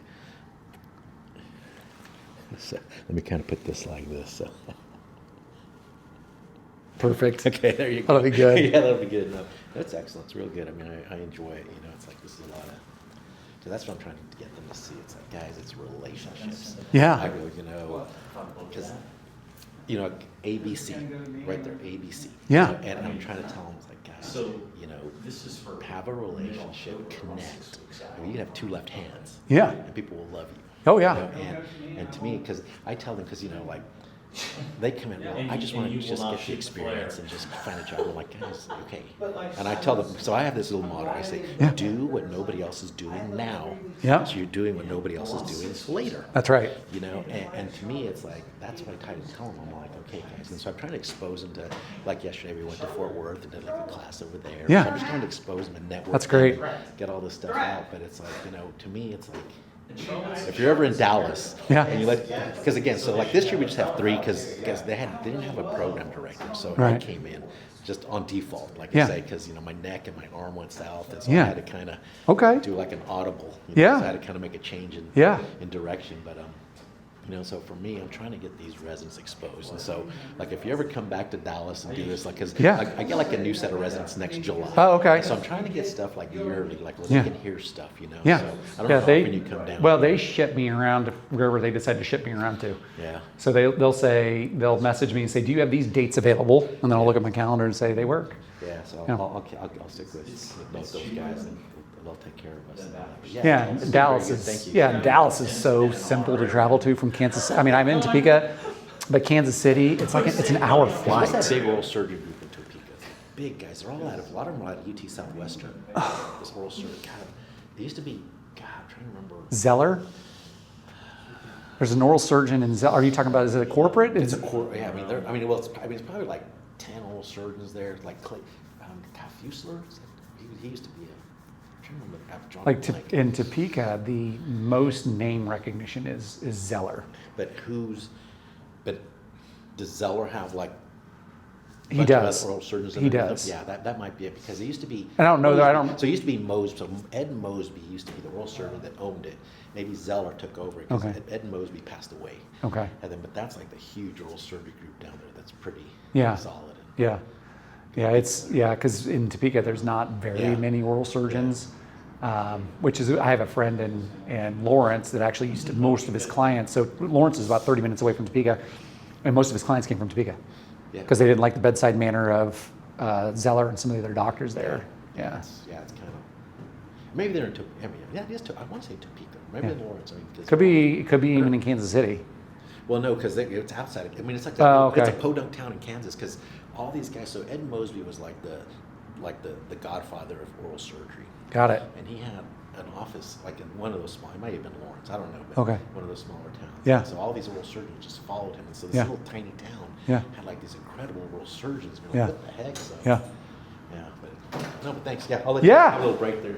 For sure. Thank you. Yeah. Coach, I gotta leave. I got a remapping and realignment project. All right. I'll see you tomorrow. All right. So, Okay. fun stuff. All right.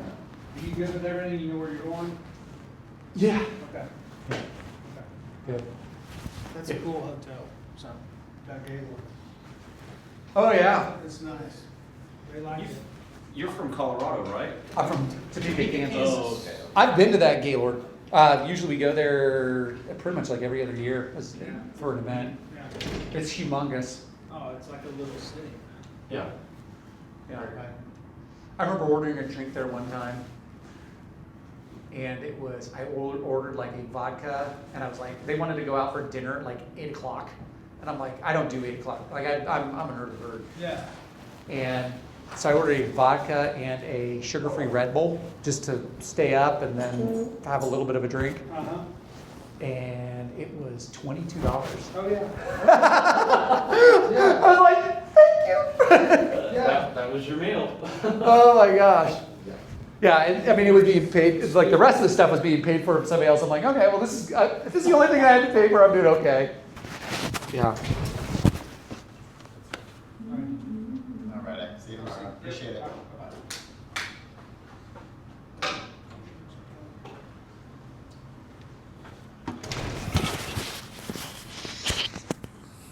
Well, what are your thoughts so far? Good, really good.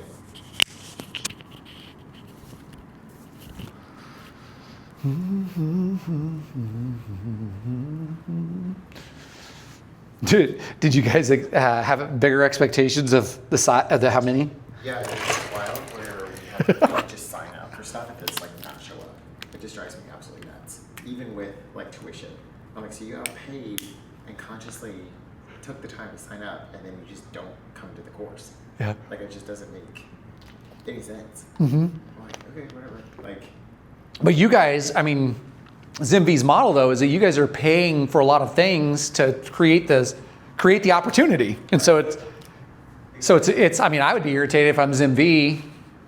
well, yeah, it's also irritating, like, for me when, like, I have doctors who are like, oh, you know, like especially in surgical offices, we're like, oh, well, you know, like, these are the systems that are, you know, familiar with and blah, blah, blah, and they're like, well, they do a lot of CEs, and I'm like, so do I. And, you know, they're like, well, yeah, but, you know, they do more, they do, you know, CE that's more broad or whatever, and I'm like, so why? And they're like, so when is your next one coming up? I'm like, well, we have this one coming up, but that's assuming people actually show up to go do it. Right. Right, so it's like, you know, you're complaining that, you know, you want to make sure that they have CE, they have adequate exposure to stuff, they're familiar with it, which is fine, which is what we do and we've done, but then we also have to like be on board that they actually show up. Right. Because there's been a lot of times that's kind of been the case where it's like we've put all these things together as you've asked, and then the minimum that we are asking is just an attendance, and you still don't go. Like it like honestly drives me nuts. Like I'd be fired up. But like, so we did a different CE program last night in Fort Worth, and it was with one of my oral surgeons, and we had brought in an oral surgeon for the program, and he made that comment. He's like, "This is the biggest turnout that I think that I've seen in like years." He's like, and he's with like a huge group in North Carolina, and he's like, "We can maybe get 10 people, and it's a 5 oral surgery practice, like thousands of patients." Yeah. You know, like so. I mean, just think of like the referral basis that they see Right. or that they have Right. on a consistency. He's like, we barely get 10 surgeons or 10 referrals in a room. Yeah. He's like, this is insane.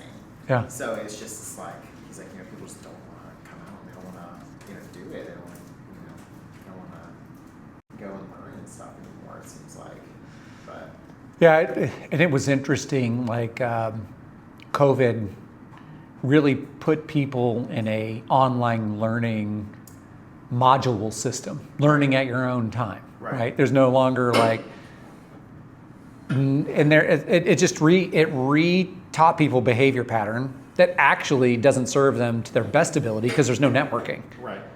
Because the networking, when you get the doctors in the room, and I'm sure you see it, is when they actually trade and have conversations, Absolutely. is where a lot of the learning is. Right. Yeah. Right. And it's also one of those things of like, we can only lead the horse to water, we can't force you to drink. And it's like, we can't help you not want to help yourself. Right. So like even with this scenario or this specific thing, I'm like, it's gonna be based on like practice management and growth for you, the staff, and everything. And then, especially the offices that are like, how's it going? I'm like, oh, we're slow. I'm like, perfect. This is a really good opportunity for you to come to something like this. Didn't show up. I'm like, okay. Like, didn't even engage in the opportunity to even make themselves accessible to this type of Right. course. Right. To then not be slow, not Right. be scrambling around and having a huge amount of turnover within their staff Yeah. and everything. I'm just like, well, guess you missed out. Like I don't, Yeah. you know what I mean? Like I don't really know how to help you then if you don't want to do it. So And do some of them commit to, when you're saying like even those folks, they commit to coming and then just don't, yeah, and they pay the fee. yeah, I mean, in my experience, so I'm in the DSO space with Luke, as you know. In my experience, so many people at the position to make change, they don't want to do the work. Yeah. They want you to give them the easy button, or do it for me, or tell me what I should be doing, and Yeah. then you would tell them what they should be doing, and then, like you said, no follow through. It's Yeah. another Monday. Yeah. Yeah. So, Yeah, I see. There was a guy that I used to work with, to partner with him on coaching different offices. And I heard this thing, it was like 7 or 8 years ago, and I was listening. I don't know if you guys have ever heard this podcast called Impact Theory. Have you ever heard of that? Is it the let them? No, Let Them is Mel Robbins. I mean, she's probably been on this podcast several times. But it's by Tom Bilyeu. Tom Bilyeu is he's one of the founders of Quest. So Quest Nutrition, Yeah, protein yeah. bars and all that. Well, he got his start because he took Quest to market. They sold for $1 billion.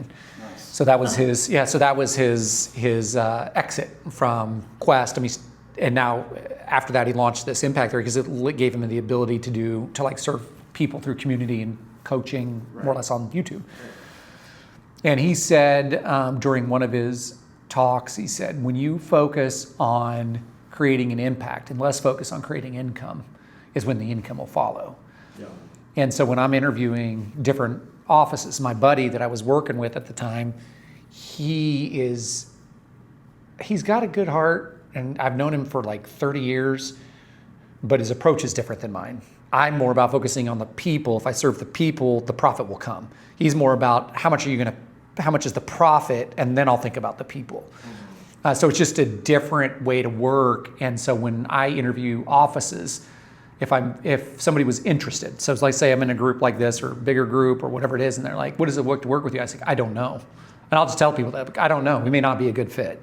Why don't we just grab 60 minutes and let's talk Right. and see if I best serve you, or if it's one of my friends, that'll probably be a better situation for you. because I'm more about creating impact. Evie and I, my wife, have set up our business. We've paid off everything. Yeah. Like we're in a position that we truly get to serve out of what we're passionate about. And so we don't have to work with people. You can select your clients. We can select them, which gives me, it gives me a much more authentic approach to serve people and help people, because I'm not trying to have to, Yeah. I'm not thinking about money. I'm not thinking about the paycheck. Right. Does that make sense? Right. Yeah. And so throughout the years, especially like the last 3 or 4 years, when I was whittling down my time with my buddy Earl, is he would constantly, I would tell him, he would like set them up strategically, and I'd be like, okay, let's go execute on these things. And I'd be executing, but the dentist and their team, they just wouldn't do it. And I'd go back to my buddy, I'm like, dude, we need to cut them loose. Yeah. I said, I'm wasting my time. Right. And he would be like, no, but they're paying their monthly and quarterly fee. I'm like, then don't pay me for it. Like, I don't care. Right. And he's like, no. Like, and I'm like, okay. So I was lucky 3 years ago to be done with that thought process of having to serve people to collect money, Right. Yeah. because I can't truly serve the doctor or owner or team members if I have to placate down to picking up a paycheck from the owner. Does that make sense? And that's where the alignment comes from, is I'll tell owners that. I almost feel like that would empower you more to serve them better. It does. Because you're not worried about pissing someone off. Yeah, and that's what I'm saying, the alignment happens. You know, it's like, hey, look, I can have much more authentic conversations with you because I don't need to be here. I want to be here. Right. To help you. Yeah, the difference between me and the other maybe other coaches or consultants is I'm here because I want to be, not because I have to be. Right.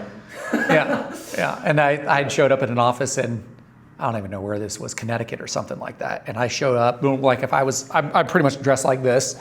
A lot of times I wear a ball cap. I'm wearing something that says like Hope Dealer or something like that. It's the way. Nice. And I'm telling you, when I walk in to serve a team and I look like the way I look now versus showing up in a suit and a tie and look nice, totally different. It's like the white coat syndrome for people. Right. Like it goes away. Right. Yeah. And so so this gentleman said, well, I'm surprised that you showed up looking like that.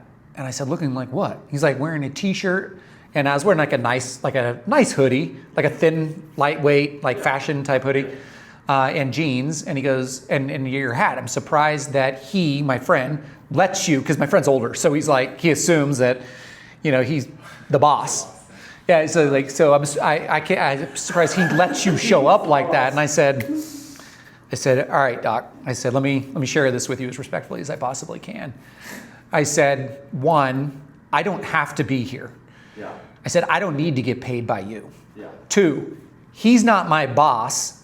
I said, even though he pays me to collect the income, pays me out of that, he's not going to ever tell me what to do. And he's sitting right beside me, and he's going.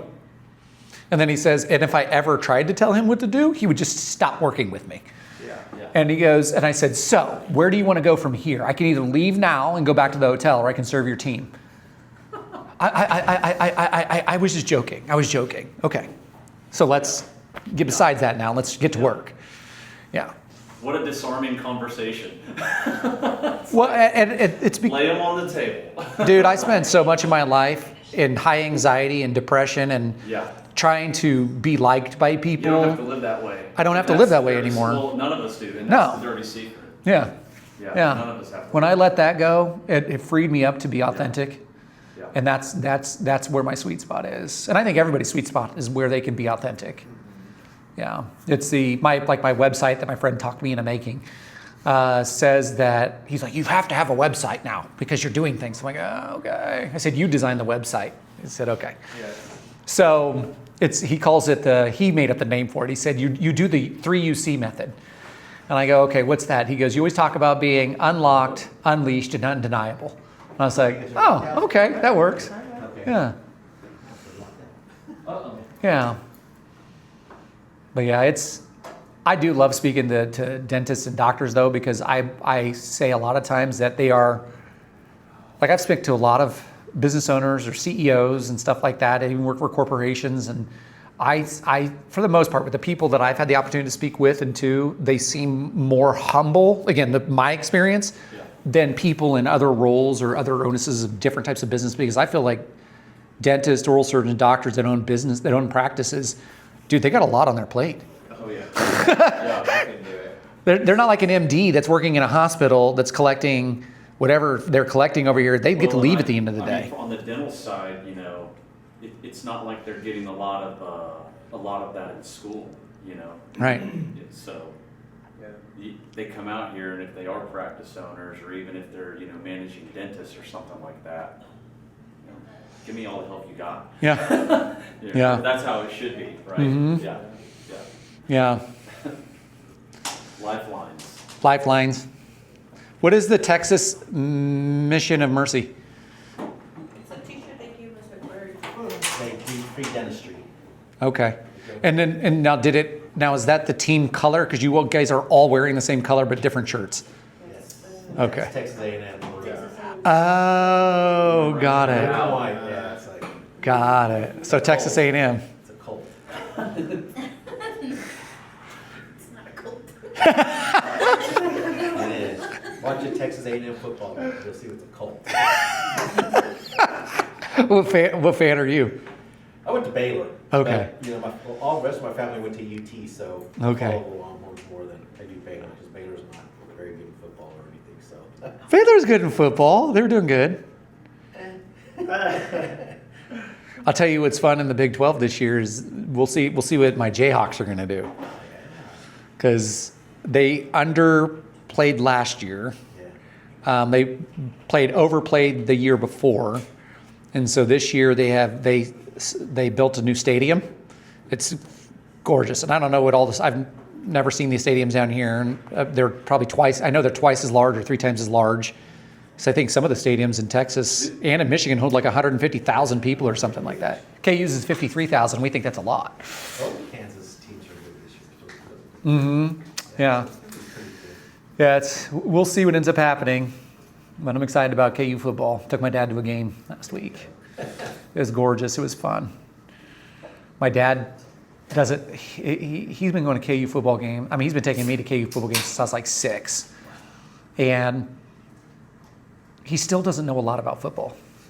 And so he'll be yelling at the referees, and I'm like, He's just going for the environment and to support the team. yeah, you can't do that. You can't. He's like, yeah, I'm like, Dad, what specifically are you talking about? Like the way that he did, no, that's actually like a play, like the way they're like, I'm like, oh. But he's passionate about it. Yeah. Yeah, but KU just had the single largest donation from David Booth in college history. That's what they named the stadium after, didn't they? Yeah. He just gave $300 million, and only 75 million is going to finish off the stadium renovations. And so the 225 million are going. Everybody's like, all right, we get to sell some college football players now. That was the Baylor days, the glory days of Baylor. Yeah. And then That's what's going to bring SMU back. Yeah. The Pony Express is coming back today. Yeah. Legally. Yeah, I mean, the same was said for like Alabama and some of these old school teams that have been super good for a long time. And they're like, well, now that the money's going around to all these programs, now it's going to even the playing field because these other people that have been paying back door. Yeah. They didn't win last week. Yeah. And then KU's basketball team last year, they hadn't been paying. They said KU has always been paying players, but there's never really been any proof of it. But now that all these other like regular colleges, let's say non-basketball schools, can recruit and pay players millions of dollars to come play for a regular school. So we'll see. I don't think I really. I wish they didn't have it because it kind of. I know, me too.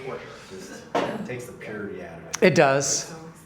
I mean, that's what happened. I think KU basketball especially had 3 or 4 or 5 players that quit in the last 2 years off of their first 2 year after their first year because some other school offered to pay them $500,000. And then they don't make them sit out anymore. Yeah. And they don't even care. They're going to go play for some team that goes 10 and 20, but they just got $500,000. Whatever. That's the reason why I quit investing my energy and time into sports. Yeah, I really don't. I mean, I'll watch college football still, but. Yeah, it is. People ask me, they're like, are you a big KU fan? I'm like, I am, but now I catch up more on the articles and stuff like that, or YouTube, I'll do highlights. I don't like devote a day to watch it. Yeah, people are like, what about Chiefs? You know, somebody's like, you're from Kansas City, Chiefs, right? Chiefs? Yeah. And I'm like, yeah. And they're like, you watch all the games? No. And I don't go to the games. They get there at like 8 o'clock in the morning and they get hammered all day, and then they go to the games and they don't get home till like 1 o'clock in the morning. I'm like, that just sounds exhausting. But they all think it's the best thing ever. All right. So this is a little bit more about culture. Ideal team player. And so this is a book by a gentleman by the name of Patrick Lencioni. Patrick Lencioni wrote this book. He also has written several other books about how to build effective teams. If you go to a website called The Table Group, he has a list of assets, including inside the ideal team player, even has a hiring guide. And the hiring guide has about 25 questions that fit into humble, hungry, smart. So these days when we're hiring into businesses, people think they're outsmarting by using chat or Googling answers and like, oh, what are the top 50 questions they're going to ask on an interview? And then somebody comes in and aces an interview. Well, the thing is that most people are not asking the humble, hungry, smart questions because they haven't heard of Patrick Lencioni. So these aren't anywhere on the Google. So people don't know they're being asked these questions. They're not going to be able to prepare for them. And so when you go there, and they're free resources, is you just go there and download the hiring guide. Then you use whichever amount of questions you want to do off those. As you're asking the questions, you're going to find out if somebody is humble, hungry, and smart. And so humble is it's don't think less about self, but thinks about self less. Does that make sense? And so when I look at somebody that's humble, I'm thinking, are they coachable? And that goes from the top all the way to maybe somebody front desk admin. Everybody. Are they coachable? And so when you're hiring and you're asking them these questions, you're going to find out if they're humble. Then hungry. Are they willing to go above and beyond their job? You see what's in quotes? Willing. It doesn't mean that they do or have to all the time. Now, if I'm talking to a group and we talked about A, B, C players, and I throw the willing up there, who do you think has like an allergic bee sting reaction to when it says willing to go above and beyond or think about work after hours? C's. Oh, I'm not doing anything after hours. Like I'm not going to get paid for it. And then what did you share earlier? Like you said you had do what nobody else is doing now, so you're doing what nobody else is doing later. That's right. So when you teach a team to have the thought process, earn your position now by doing the work you're not going to get paid for, so you can have that position, the position that you want later, whether it's at our location or some other location because you grow as a person and a professional. You know, like there was a quote by somebody was interviewing Google at the time, and they were raising up and training all this top talent because the fear is from owners of business, I'm going to train amazing talent. I'm going to take them to these things. I'm going to invest time and energy and money in these folks. And then what's going to be happening is they're going to go and they're going to be so great. Let's say it's an admin person. There's inside your office, let's say there is no place for them to go, but now you've made them not just an A, but an A+ employee, and they can go get a job somewhere else making more money in a higher position. Is that good or bad? It's good. And in the Google interview, they asked Google, because they had this whole system of training set up and building into their people, is somebody said, well, what is your fear? Do you have a fear that these people that you spend so much time, energy, and money on training and building into your organization that they're going to go somewhere else? He said, no. Yeah, I don't understand. But what if they get recruited? You just spend all that time, energy, and money. Okay. Well, what if I don't and they stay? Do you guys understand that? What if I don't spend time growing them as a person a professional that has the opportunity to get recruited by another organization. And so their ability, let's say their ability through coaching and training and all the stuff that they do, they grow to a level 10, but we don't do those things, so they're a level 5. So because this way we can ensure that this person will never get taken from us. But now you have a level 5 person in your business all the time, and they never leave.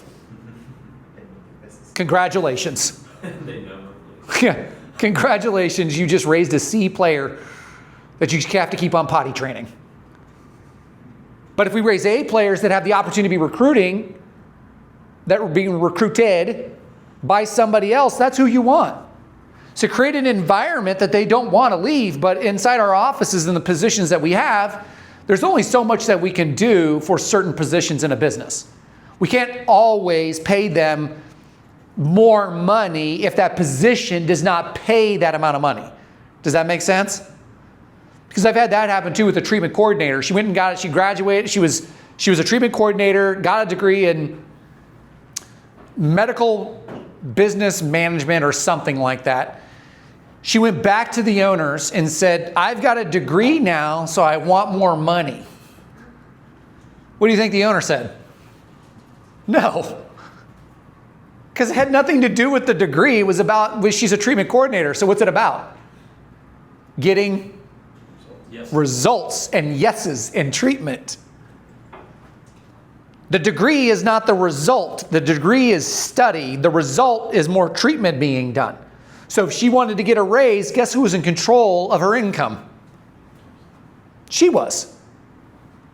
Right? So if somebody, even if it's an admin person or even an assistant or anybody that says, I want to earn more income, my question is to those people, how can you become creative by adding value to the business to create a situation of making more income?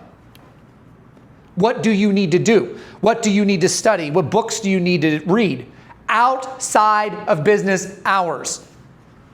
I've had people say, and this is a great way, by the way, to test leadership, is when we're looking to say, are they humble, hungry, and smart? And so smart is people, like working with people well. I say, here's a great way to see if people are hungry, humble, and smart. I went to an office in North Carolina one time, and the doc was like, dude, his name is Tosh. He's like, Anthony, they're like, I don't even know. Like, I've been asked like 15 times people want raises. I said, okay. I said, well, what are their metrics? You know, because I want to know what their metrics are, because every position has their own metrics. What are their metrics? How are they doing their metrics? Are they a good professional and a good person? Are they exceeding what they're supposed to be doing? So that was the first question. He's like, well, some yes, some no, and all that, but they're all just coming like, for whatever reason right now, asking. I said, okay. I said, here's a way to test for people to see where they're at in their growth potential. I said, when I'm there speaking, I'm going to mention 3 books about leadership and growing yourself as a person and a professional.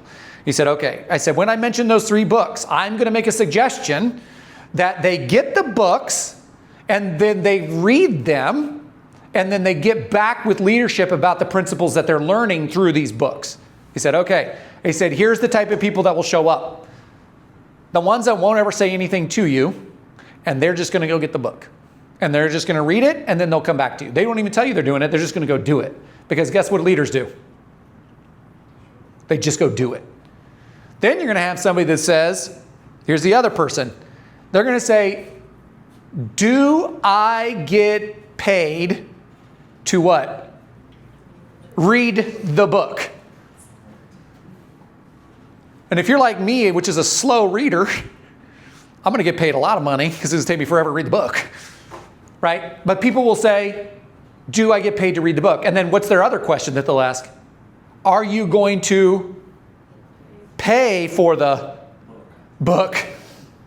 Those are not your leaders, and those are people that do not get raises. Now, what I will also say is some people have never been educated on how to create value, because that's not something that's taught in school.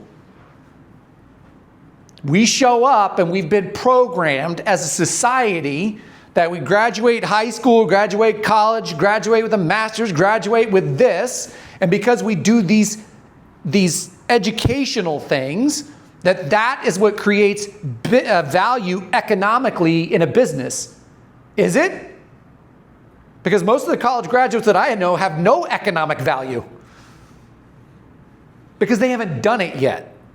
Now that's different when we're talking about like a trade job, a doctor job, a lawyer job, stuff like that, where they have specific industry knowledge and technical skills that when they graduate, they are able to go to the workforce and use. Does that make sense? Now you're just able to hone those in.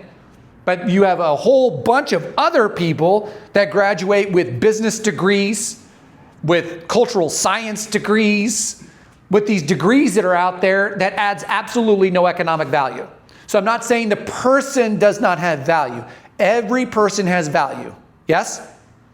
What I'm saying is that people need to understand that they have to create economic value for a business, and they have to understand that they have to do it before the money shows up.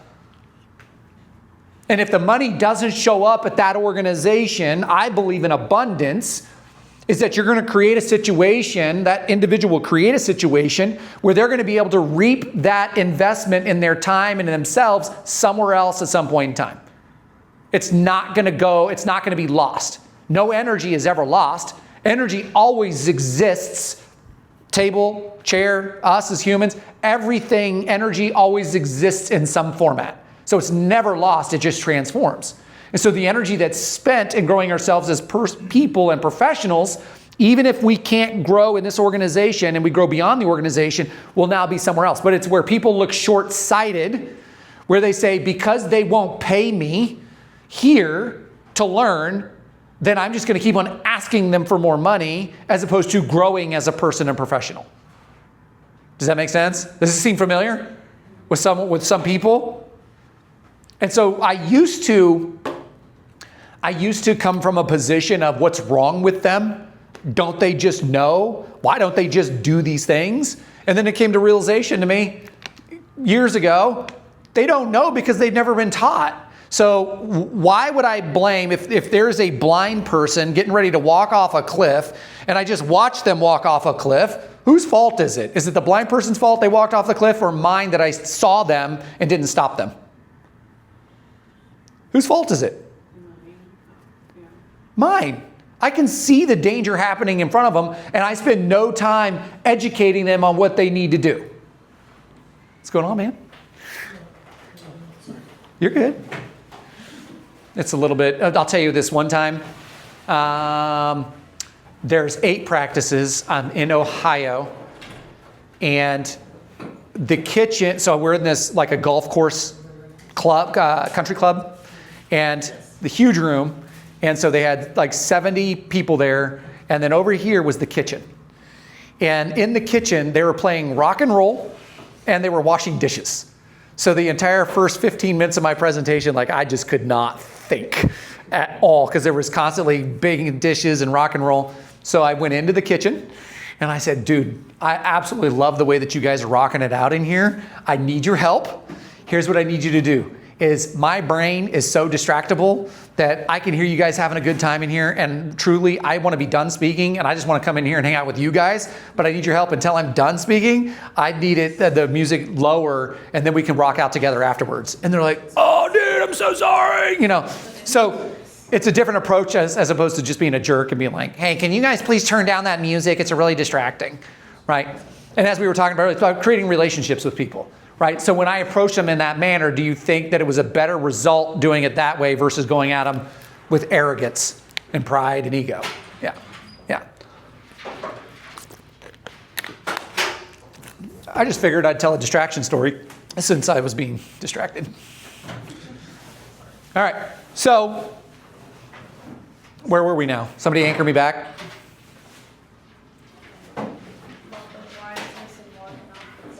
The blind person walking off the cliff, right. So it's our jobs to help educate people in order how to become leaders.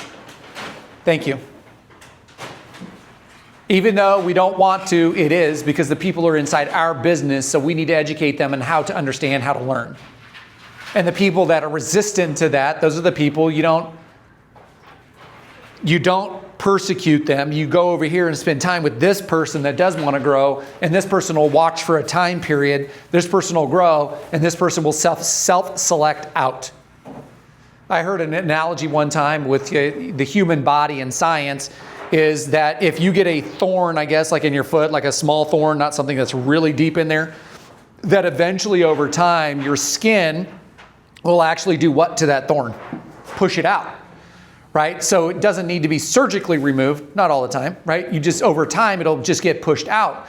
And so in the same way is when we uplift our culture and we build an ideal team player and people start to have to identify A, B, C players, ideal team players, what ends up happening is those thorns, like my friend Adina, end up getting transitioned out of the business over 18 months.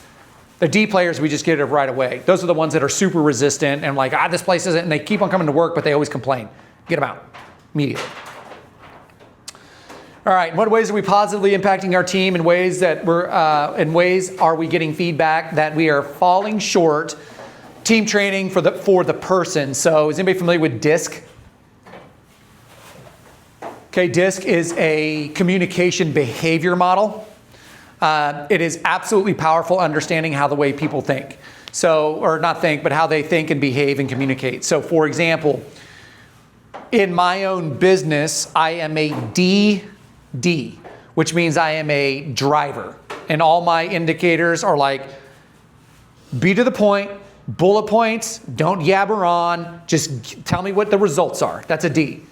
And I, in some other areas of my life, and I is influential. So they're the people that are relationship oriented. They're worried about who's going to be there. They're charismatic. They're the people person. Other people are S's. S's are steady and conscientious.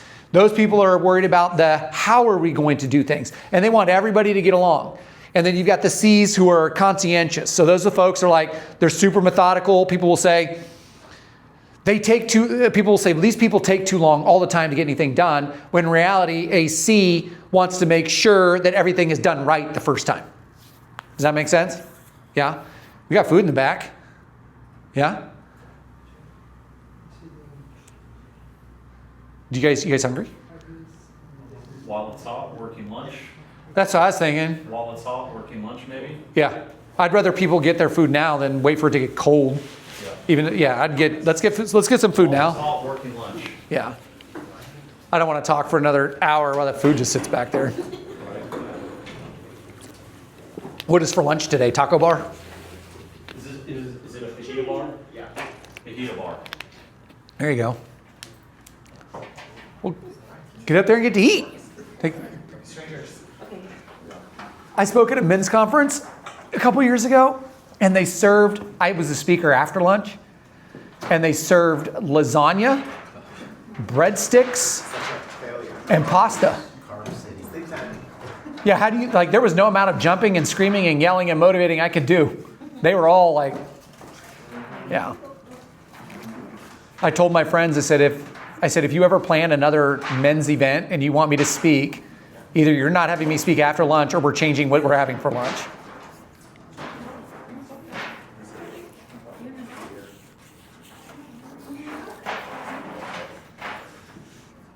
How long have you been a dental assistant?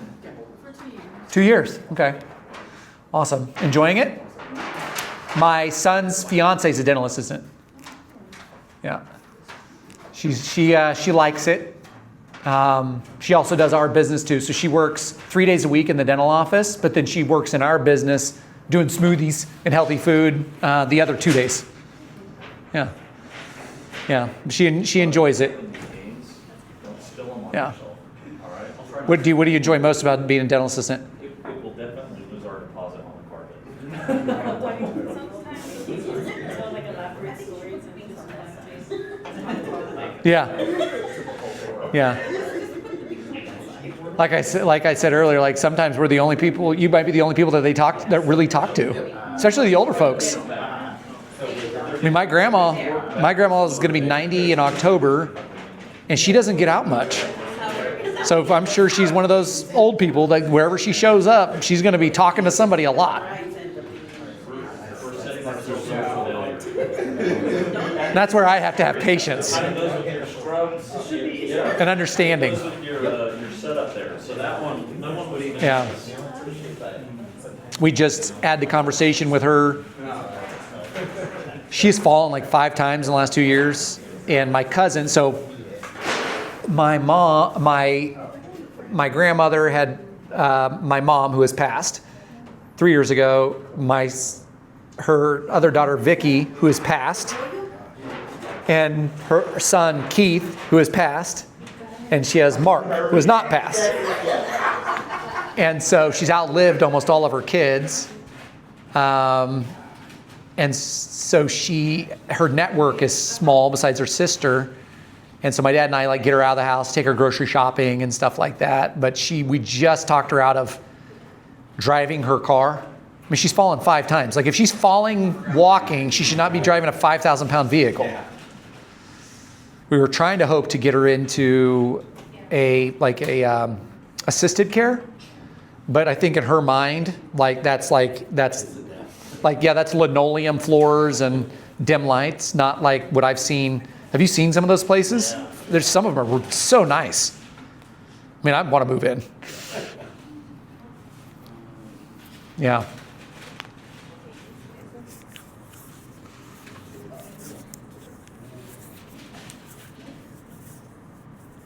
Man, you guys get breakfast and lunch. That's awesome. Yeah, there's no reason to go home hungry. No. ZimeV's doing it up right. Breakfast, coffee, lunch. Only if the coffee was from Costa Rica. Costco. Costco. It was a little weak for you. It's all right. I just had a little taste. Yeah, we went 2 years ago. We went to Costa Rica. It wasn't even 2 years ago, a year and a half ago. We went for our 25th wedding anniversary, and we were there for 2 weeks. And we went to this 5-star resort. So like they call them, there's all-inclusive resorts, and then like in Costa Rica, they had a lot of what they called like partially all-inclusive resorts. And so they would serve like a amazing breakfast buffet, like not what not cheap, like super good food. Till about 11:30. Yeah. I mean, if you ate that breakfast buffet, You gotta load up. oh, you were done. You didn't need to eat till dinner. The jungle or the big Yeah, resort. and they came. They said, when you sat down at your table, they're like, do you want drip coffee or do you want French press?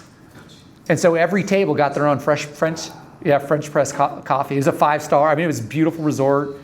If you guys ever get to Costa Rica, it's built on. It's called Tabacon. It's built on 175 acres of hot springs, and they've engineered the hot springs so that they have natural and artificial rocks that they've built waterfalls. So they control by the amount of flow of water how hot each spring pool that you get into is. Super hot's at the top, and then they break, and then you can get into and they're all like, what you want hot springs to be. They're minerals and. So was this more central, or was this more Caribbean side or Pacific side? Well, where we were at was up near the volcano. Okay. Yeah, it was Arenal, so it was in the middle of the island, middle of the country. Some of the geography, because my wife and I have been looking at going. But Yeah. We haven't been able to narrow it down to where we want to go. Yeah. The trip keeps getting longer. Like in order to go, we're like, well, if we're there, we want to make sure we see both sides, of the country, and spend some time in Central, but yeah. That's what we did. We spent 6 days at a resort in Papagayo at Secrets at an all-inclusive. Okay. And so we just got to experience just kind of that all-inclusive in Costa Rica, which was fine. I mean, it's not a lot different than any other all-inclusive. And then we went up to the 3 hours central to the volcano and got to experience all that. So that was being in the jungle and all that kind of stuff was super cool. But where we want to go next is south. So it's not on the Caribbean side, but the south area is more of you do more there's like no resort hotels. It's all like Airbnbs and condos. And so it's more of like when you go to, they call them sodas, which are like roadside restaurants. Okay. They're open air. I mean, it's not like a restaurant the way we think about it. It's like a fruit stand. Yeah. Yeah, but I guess the food is like We call that perfect. authentic. Well, and then I was watching YouTube video, and they said they don't call food here like in this world that we live in here. They're like, oh, it's farm to table.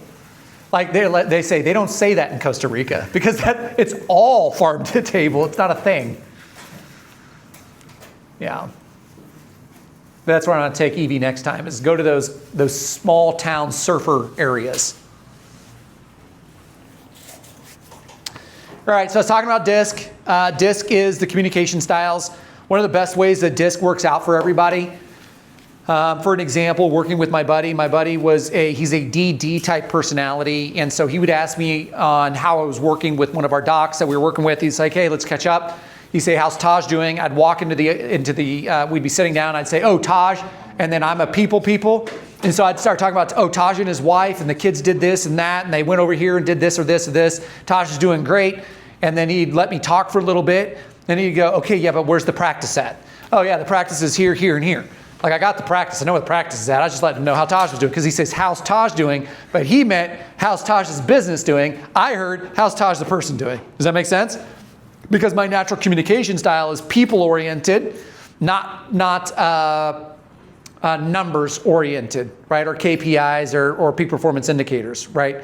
And so that's a difference in being wired. And so the next week I go in there, he says, how's Taj? I start telling him a story about, oh, Taj had a great weekend, and this is what they did. Next week I go in there, and he says, how's Taj? I start to go into my same thing, the way that I communicate, and he holds up his hand, and he goes, blah, blah, blah, blah, blah, in the middle of me talking.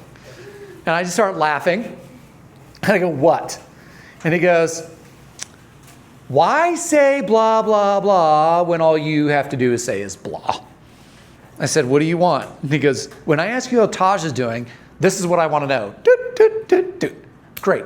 Now I know how to communicate. He said, if I'm interested in the rest of it, then I'll ask you about this over here, right?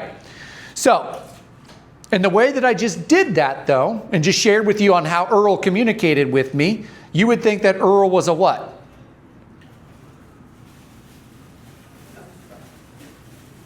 Would you say he was a jerk? The way that he held up his hand, interrupted me and said da da da, but he's very direct. And I know him as a direct person, so I'd given him permission all the time to be able to speak open and honestly and authentic with me all the time and not have to worry about being whatever I might perceive him. Just share the information with me. With me as being an I might be always worried about what people are thinking about me. And so we were talking earlier while everybody was out of the room about becoming your authentic self as a person or professional serves you in so many ways that you don't feel judged by anybody, because it doesn't matter if somebody's judging you or not if you're confident about who you are versus who you're trying to be. Does that make sense? So using DISC is like a communication tool inside of an office when you're trying to make sure that an office is running smoothly and you're communicating with your team phenomenally. So Evie and I are in Mexico, and this is a good example to do it. So Evie and I are in Mexico. Our girls are now 18, soon to be 19, so they were still in her belly. We lived on 3 acres, and Evie is a pyromaniac. She loves, when we lived on 3 acres, we had lots of tree clearing. So Evie, 5 months pregnant, is out there with a blowtorch, an accelerant, which you're not supposed to use, but pouring gasoline on piles and then lighting them on fire. So a week later, we leave to Mexico, and she ends up waking up with chigger bites. And I'm like, she has chigger bites, and I have no chigger bites. What do you think they were? What do you think these little itchy things were all over her legs? Poison ivy. Because she was and so now she's 5 months pregnant. So can she take anything? No. So off we go from the resort we were staying at, and we're going into the Cancun Walmart. The person behind the pharmacist at the pharmacy, she spoke no what? English. So my wife hates uncomfortable situations. And so who do you think had to go communicate with the pharmacist? Me. And so when I went to go communicate with the pharmacist, I had a phone at the time. And what did I use the phone with to do what? To translate. So I used my phone as my wife was standing 50 feet back hiding in a clothing rack. I had to communicate with the person about the anti-itch cream on my phone. So I'd talk into my phone, and then I would let the phone talk to her. Okay? I used a tool in order to get what I wanted, but I had to make sure that it was properly communicating. Does that make sense? So that's what DISC is. It is a communication assessment on the way people think and believe. It's not a personality assessment. It's the way that they communicate. And when we understand the different ways that people communicate, whether it's patients or team members, we can now communicate to that person because it's our responsibility. And one of my presentations I have, it's on communication, is there's the sender and the receiver of communication. The sender has to create clarity, and the receiver has to clarify. So the sender has to make sure they're delivering the proper message. The receiver has to ask questions to make sure they understand what they're hearing is correct. And so if I'm trying to get this anti-itch non-steroidal cream for my wife, I don't blame the pharmacist for not understanding me trying to communicate to her. Does that make sense? So what do typical Americans do, though, when they talk to somebody that either doesn't speak the English language or doesn't speak it very well? What do Americans typically do? They do what? Talk louder. They talk louder. Like the person's going to understand the English better. What also do they do? Point. Yeah, they start doing hand gestures. Do you understand the words that are coming out of my mouth? I need anti-itch cream. And then what's the third thing that they do? Louder, hand movement, and then they talk to them like they're dumb. So what do? Slow down. I need anti-itch cream. I did not want to be that guy at the pharmacy. So I used my tool to communicate what I need to get the desired result. So when we're looking to build relationships with our team and we're patients, and you can understand that when somebody comes into your office, if they're going to sit in the chair and they immediately start talking about the results, you know to start talking to them about the results. If they want to have conversations about their kids and family, you know to ask them questions about their kids and family. That's a D. That's an I. If you want people like, how's this going to work? That's an S. That's their question they'll ask. How's this going to happen? If it's a C, they're going to ask why. Why are we doing this again? And then you just very pragmatic explain to them. But if you're working with a D or a C, and you're acting as an I, and you're like, everything's going to be fine, everything's going to be fine, how well do you think that makes them feel? Do you think it makes them feel more comfortable or less comfortable? Less. Yeah. Earl and I are in New York. We're leaving New York. If we don't get to the airport, we're already leaving behind. If we don't get to the airport in a certain time period, and we're trying to get in or out of one of the boroughs, and there is traffic flying by us, Earl has me pull up my GPS, and I already had it pulled up. I'm like, just go here, here, here, and here. And all of a sudden, my GPS goes into the mode. What do you think that is? Buffering. And we're at a on-ramp. If we go right, we could get to the airport maybe. If we go left, we could get to the airport maybe. But whichever way that we choose to take, if it's the wrong area, we miss our flight. It's buffering. So I'm in the passenger seat, and he says, which way do we go? And I say, I don't know. He goes, what do you mean you don't know? I said, it's buffering. I don't know. And he goes, I need to know right now. So he's a DD. So what does he do with his voice and his body? It raises. Okay? And so at the time, working with him, I'm like, well, we can't both be DDs, so I'll be an I in our business partnership. And so I'm the cool, calm, collect guy all the time. And so he's freaking out. And so because he's freaking out, the more he freaks out, the more outwardly relaxed I get. How do you think that makes him feel? Because their biggest fear as a D is a lack of control. Do you think he feels a lack of control right now? So he's like, it's not working. I'm like, I know it's not working. And I said, oh, hold on. He's like, I can't hold on. And I said, you're going to be fine. I'm not fine. He starts banging on the steering wheel. I'm not fine. I'm not fine. And right then, and I like sit back in my seat, and I always tell people this, like my demeanor changed to like that of a Jamaican. Who's been to Jamaica? Have you seen Jamaican people? Do you know Jamaica, like how they're like, everything's all right, right? Okay, so I went into this, everything's gonna be all right, man. And Earl's like, everything's not all right, it's not all right. Just then, the thing stops buffering and it tells us to go left. Now keep in mind that not only are we not stuck at this intersection, it's not an intersection, but just a point of splitting, is he's parked in the middle of, more or less parked in the middle of a highway with 5-lane traffic, and there are cars flying by us honking the entire time. How well did my communication style with him at that time work out? Not well. But that's why it's important to use tools like DISC in order to understand how we communicate with our team members and our patients. Understand? Then you've got the 4 agreements. Has anybody ever heard or read the book, The 4 Agreements? It's life-changing. It's by a guy named Don Ruiz-Mega. It's life-changing. I train it everywhere, every office, every team, all my team. Everybody reads this book. It's required. The reason why is because there is so much brokenness in every human being, whether it's in ourselves or other people. This book helps go through that type of brokenness, and the fact that it has 4 different agreements that people need to understand. And the first agreement is be impeccable with your word. And the first person that you need to be impeccable with the word is who? Yourself.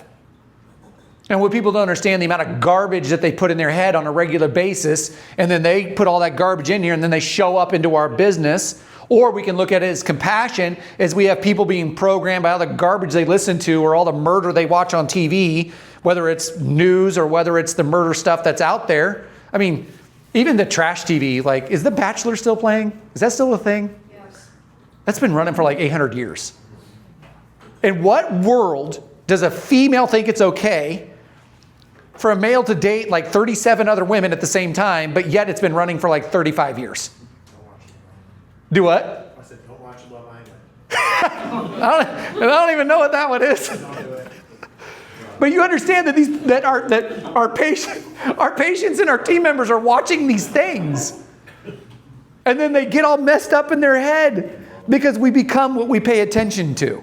And so the first agreement is be impeccable with your word, is we first have to reprogram our minds, because we become what we read, what we listen to, what we pay attention to, what we watch, and who we hang out with. And some people will say, I don't have a mentor. I don't hang out with a group of people. I'll say, show me your screen time and your history on your Instagram, iPhone, TikTok, and show me what you watch on Netflix, Hulu, and cable. Those are your mentors. That's who's teaching you. And then we wonder why we have so much drama in offices. Because we're being mentored by garbage. It is funny, you know? But it's funny because it's true. That's what's sad about it, right? So then you look at the second agreement. So you got be impeccable with your word. And then the second agreement is going to be, did somebody already look it up? I saw somebody look up. You guys didn't look it up. So the second agreement is going to be, oh my gosh. It just lost me. Somebody look it up real quick.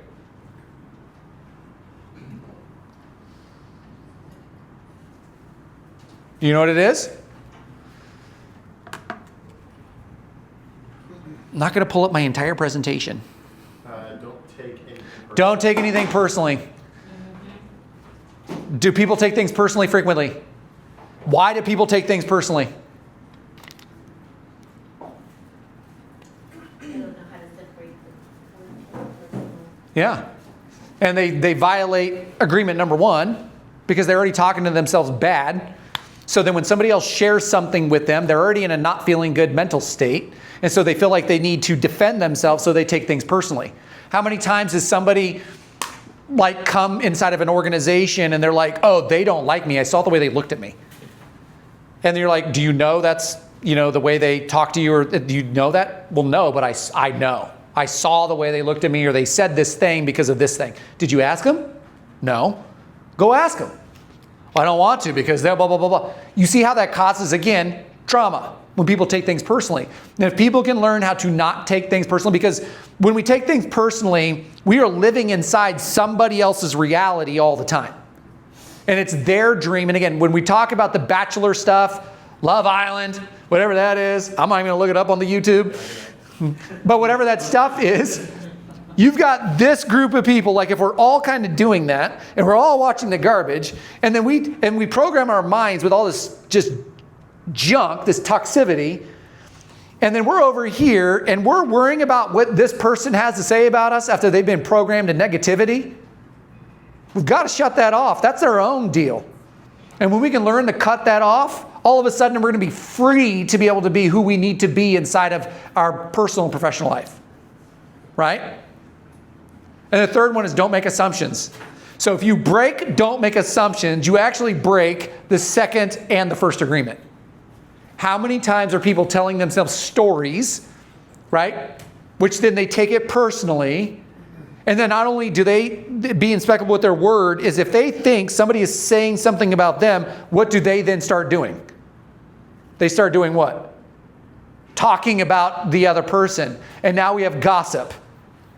When we're working with businesses and offices, and I say this when I do the training, and I go through the whole 4 agreement training, is in our business, I can't control everybody's business, but I can control my own, is we have absolutely zero tolerance with gossip.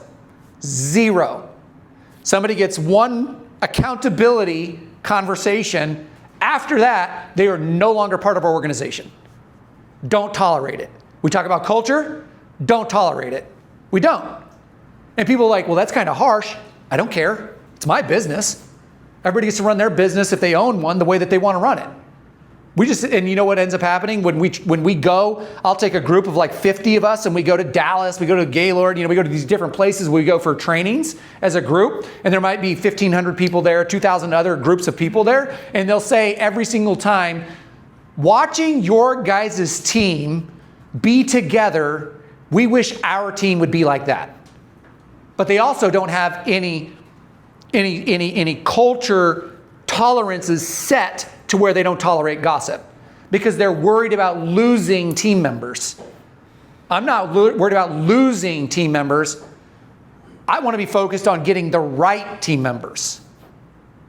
And when we start laying these inside of these cultural books or cultural ways that we work and communicate inside of our business, like the 4 agreements, now we have ways that we can understand on how to communicate through through the 4 agreements. And the 4th agreement is always do your best.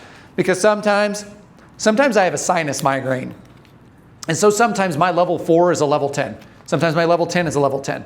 But only the person knows what they're truly dealing with. Make sense? So the first 3 of that is absolutely powerful. Then you've got above the line, below the line. And this is for your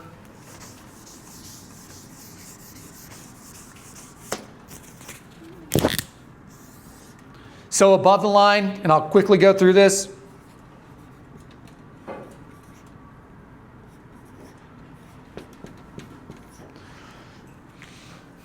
Above the line behavior and communication with yourself or other people is ownership, accountability. What do you think the third one is? Responsibility. Below the line is blame. What do you think E is? Excuses. And what do you think D is? Deflection. Denial. What did you say? Oh, I said deflection. Deflection, denial, kind of. Yeah. And so ownership, accountability, responsibility. So at all, like if I have offices that after I teach that whole principle, and again, inside of a team environment, they will take the slide that is part of one of my training presentations, and I send them the whole PowerPoint. They then take the slide, they laminate it, and they put it in all the different areas of their business because now they can communicate with, are you being an ownership, accountability, and responsibility in your role and the way you're communicating? What mistakes did you make in this communication? Or what mistakes did you make in not scheduling the next patient? What mistake did you make? Quit blaming everybody else. How could you have been a better team member or person to execute this? So we're always focused on ownership, accountability, and responsibility. We never have below the line conversations. Because what will end up happening is if you have so many of these with the same person, again, what is that person probably? They're what style of team member? A, B, what? C. This person might be a C player or a D player.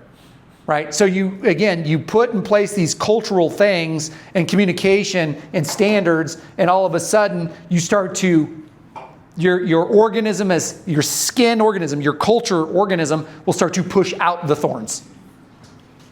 Make sense? And then Gallup Strengths Finder. Gallup Strengths Finder is super awesome to find out people's strengths on your teams. If you guys don't know your current strengths, you can go on to gallupstrengthfinder.com. You can find out your strengths for like $55. It'll give you your 35 strengths, and then it'll tell you what your top 5 strengths are. It's very important as you're looking to discover more about yourself personally and professionally to understand what your strengths are. Doesn't mean you need to change your profession. What it does is tell you how to be inside your profession, right? So when my number one strength, what did I tell you earlier about how I was from kindergarten to high school? What was I? I was what? LD? Learning disorder. Yeah. I was learning disabled, right? When in reality, I changed it from learning disabled to learning differently. My Gallup Strengths Finder, my number one strength, if I just said learning disabled, and I'm giving you a hint, what do you think my strongest strength is? Learning. So how was I learning disabled for the first part of my child rearing life and into high school, but yet my number one strength that I have is learning? It's not possible. It's just that I didn't find the right way to learn. But I'm also strategic, I'm a maximizer, I'm an implementer, and I'm an aligner. And so when I work inside those strengths, and then I serve you guys, and I serve everybody else that I serve, and I focus on those strengths, I now then get to show up authentically, unapologetically, undeniably, so I can make sure that I'm serving you with all of me and the strengths that I have. So when you guys are wanting to grow yourselves as people and professional, how well do you want to serve not just your office, but how well do you want to serve your community? Because your office has a service in the community. So you're not just helping that patient, you're helping that patient and the next 7 people that they're going to communicate with, right? And so we call it creating a ripple effect of love. It's like that old, do you guys remember that? Like there was like a Coke commercial like a while back ago where like I think somebody's walking out of a door, somebody opens the door for them, and then that person, because they had their door opened, the next person like drops something on the ground, so that person sees it and they pick it up, and it's like this happening of people serving each other. That's the way I see it. When we can maximize ourselves and understand our strengths, we will be able to serve the people we're there to serve to our maximum ability, and because of that, we have the opportunity to create a ripple effect of love in our communities. You see, for me, everything impacts everything. And that's why it's important that when you know your strengths and you start to study those, and what's even brilliant about these days is you can take your Strengths Finder, you can put it into ChatGPT, you can put the PDF, or you can copy and paste it and put it in there, and you can tell ChatGPT, act as my Gallup Strengths Finder's coach and tell me how to best utilize my strengths, and I am and you can say a dental assistant, a practice owner, a dental, whatever it is. You tell them what you are, and then it will help you discern how to maximize your strengths inside your profession. Right? So start to use the tools that are available to you. And then when you do these with your team, is when we talk about the energy bus, it's about putting people in the right seat. And now when you start to look at the Gallup Strength Finder and you find what people's strengths are, you find out that Sally, she's a C player, unless she's at the front desk, but we're always having to penalize her because she talks too much to the patients. You got to quit talking to the patients. But what if her number one strength in Strength Finder is relator? So now she's being punished for living into her strengths. What if Sally could be placed in there's roles in some practices where they have like a white glove service, like a client, it's like a treatment coordinator, and sometimes they do fancy words for them. They make them feel like white glove, concierge, that's the word I'm looking for. Like a concierge service, and that person will knock it out with getting Google reviews. They'll get referrals because they want everybody to love everybody. But yet they're stuck in a position. So where I was punished in school for talking too much, right? Because I have some other set of gifts that I've been given. And some of those gifts, and I do, well, for me, what I do, because I want to know what the world says for me, but I also want to say what my faith says, what gifts I have. And my gifts over here are leadership, exhortation, which exhortation is building into people, and wisdom and knowledge. And so when I tie all those strings together and ask Gal to put together a blueprint to make sure that I'm serving my most authentic life to the people that I want to serve, it now says, be in this way in the world. And when I show up for you guys to be able to teach, and I'm sharing with my mouth and talking and communicating, is the same thing I used to get sent to the principal's office for all of high school and grade school and middle school. And I used to be put on an island. Does anybody know what an island is? Like I was that kid, all the class was over here, and I was way over here in my own desk where I couldn't touch or talk to anybody. The teacher was always scowling at me, making sure I didn't talk to anybody. Do what? Yes, I got put in the hall too. Yeah, where I just fidget the whole time, like, right? Because I didn't have enough recess. But when we start to understand these things and we're building that team, we're building that culture, we're building an organization, is these things are imperative for building that team. That again, that's the investment into the team to help them become who they're supposed to become while they're with us. They may go somewhere else, but then we did a good job raising that team member. Does that make sense? This is Gapology, won't cover that. Okay, coaching. All right, coaching. There's leadership coaching, peer-to-peer coaching, consultant-specific, business growth, and mastermind. So leadership coaching. Who are leaders?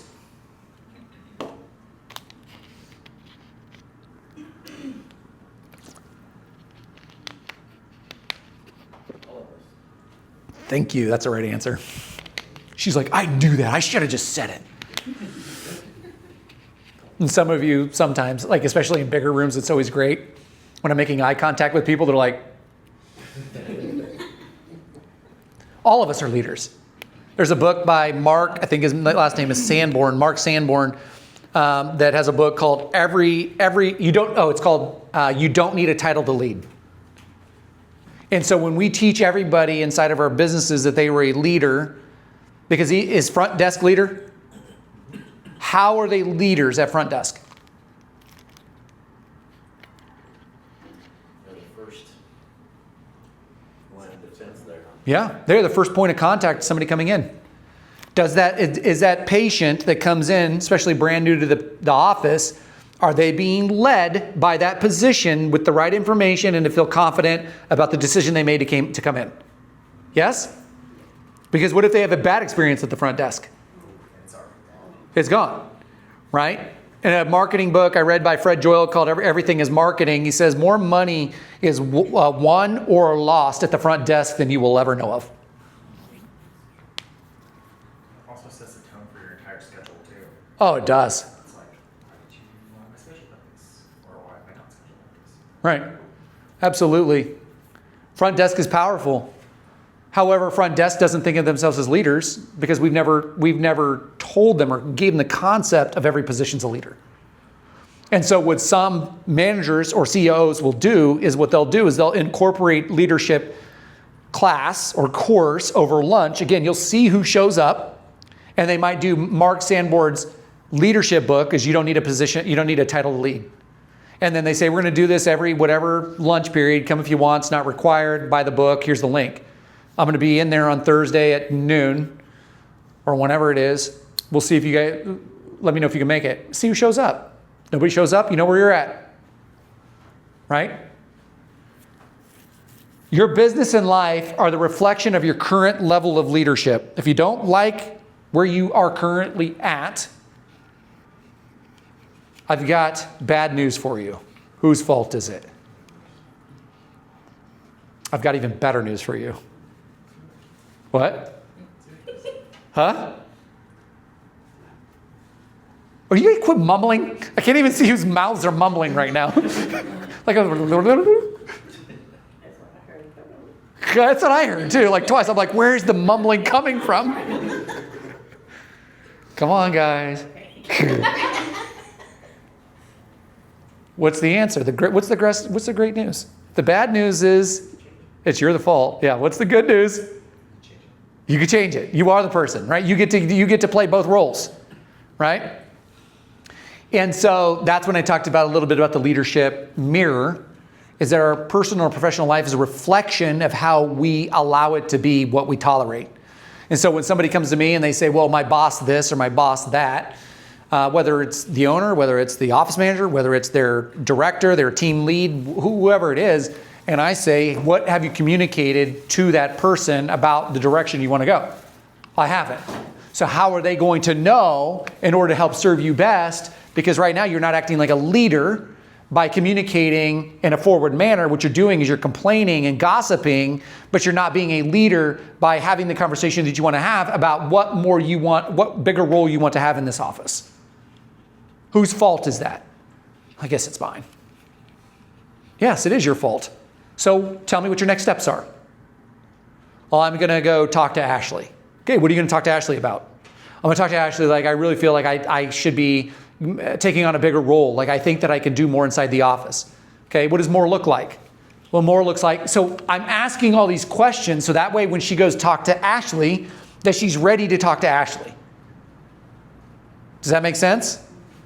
But that's, again, I'm teaching this person how to think like a leader by asking her a number of questions to start formalizing organized thoughts. Because we haven't been taught that. Then there's peer-to-peer coaching, which is kind of what I was doing. So peer-to-peer coaching promotes collaboration and sharing of knowledge, creates a culture of continuous learning and mutual support. I will tell you all that you all are getting coaching, not just now, it's like me being up here yapping, but I'm saying you're all getting coaching, even by the Love Island. What's it called? Love Island. Love Island? Is that what it's called? I don't think you should watch it. They're obsessed with it. So they're just like, how? And there's so many episodes, so it's like, I won't. you get lost. You go on the island, basically. Okay, does anybody know what Friends is? Yeah? Like the sitcom? Yeah, the sitcom. Yeah. Anybody know what Friends is? Okay, I just watched it last year. All the episodes. Why? Because they were all finished. I can't stand waiting seasons and episodes of stuff. It drives me crazy. So I will wait 10 to 11 to 12 years for something to finish before I will watch it. Because I don't want to forget what I saw last season. It drives me crazy. Is that just a problem with me? He's like, I don't even think he's not really listening. He's like, yeah, that's a problem with you. So peer-to-peer coaching is hyper important, but yeah, you guys will be getting coached on everything from your environment, from what you read, from what you watch. Your peer-to-peer coaching happens at work. So I went into a little bit. That's why I said like Ashley, Brianna, Adina, Serene, any of these people. I said listen, because they would want to bring me in, and they would say, Anthony, I need you to do this. I need you to help me with this person. I want you to talk to Ryan, I need you to talk to whoever. I need, like, what are they doing? They need me to ... What are they doing? Huh? They are offboarding their leadership growth opportunity. They're using me as a conduit of what should be their leadership growth. And so I started telling people about 7 years ago, I said, I am no longer having these conversations for you. From now on, you're going to tell me who you think I need to talk to, and then I'm going to teach you how to have that conversation with them. Because it does you no good that if Evie and I said this one time in front of Evie, I was talking about leadership duplication to one of our team members, and I said, listen, you need to quit asking me freaking questions. You are a leader in this organization. You need to stop asking me questions, just start making decisions. I said, what if Evie and I get hit by a bus? And my wife's in the other room. She's like, why do you have to kill us? I'm like, all right, let's say Evie and I go to Jamaica for like 3 years and we have no phones. We're off the grid. We're just sitting on a beach somewhere. Evie's like, I like that better. Okay. What decision do you make without me being here? Well, I guess I would do that. Great, then do that. That's the decision you make. Well, what if it's the wrong decision? Great, then you'll know what the next best decision is, the right one. It doesn't matter. the people that are always scared, this is like a little coaching point. In life, the people that spend time researching to make the right decision actually make less right decisions than people that make wrong decisions just to make a decision. Does that make sense? There's like some crazy statistic, and this one was even on like income or something like that. I read in some study, but it was like people that are more, they feel like they're more realistic. I'm realistic, like they wear like a badge.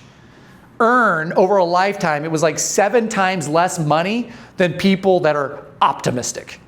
Because people that are optimistic automatically approach all situations as I'm just going to make a decision. If it's the wrong one, I'll just make the next best decision.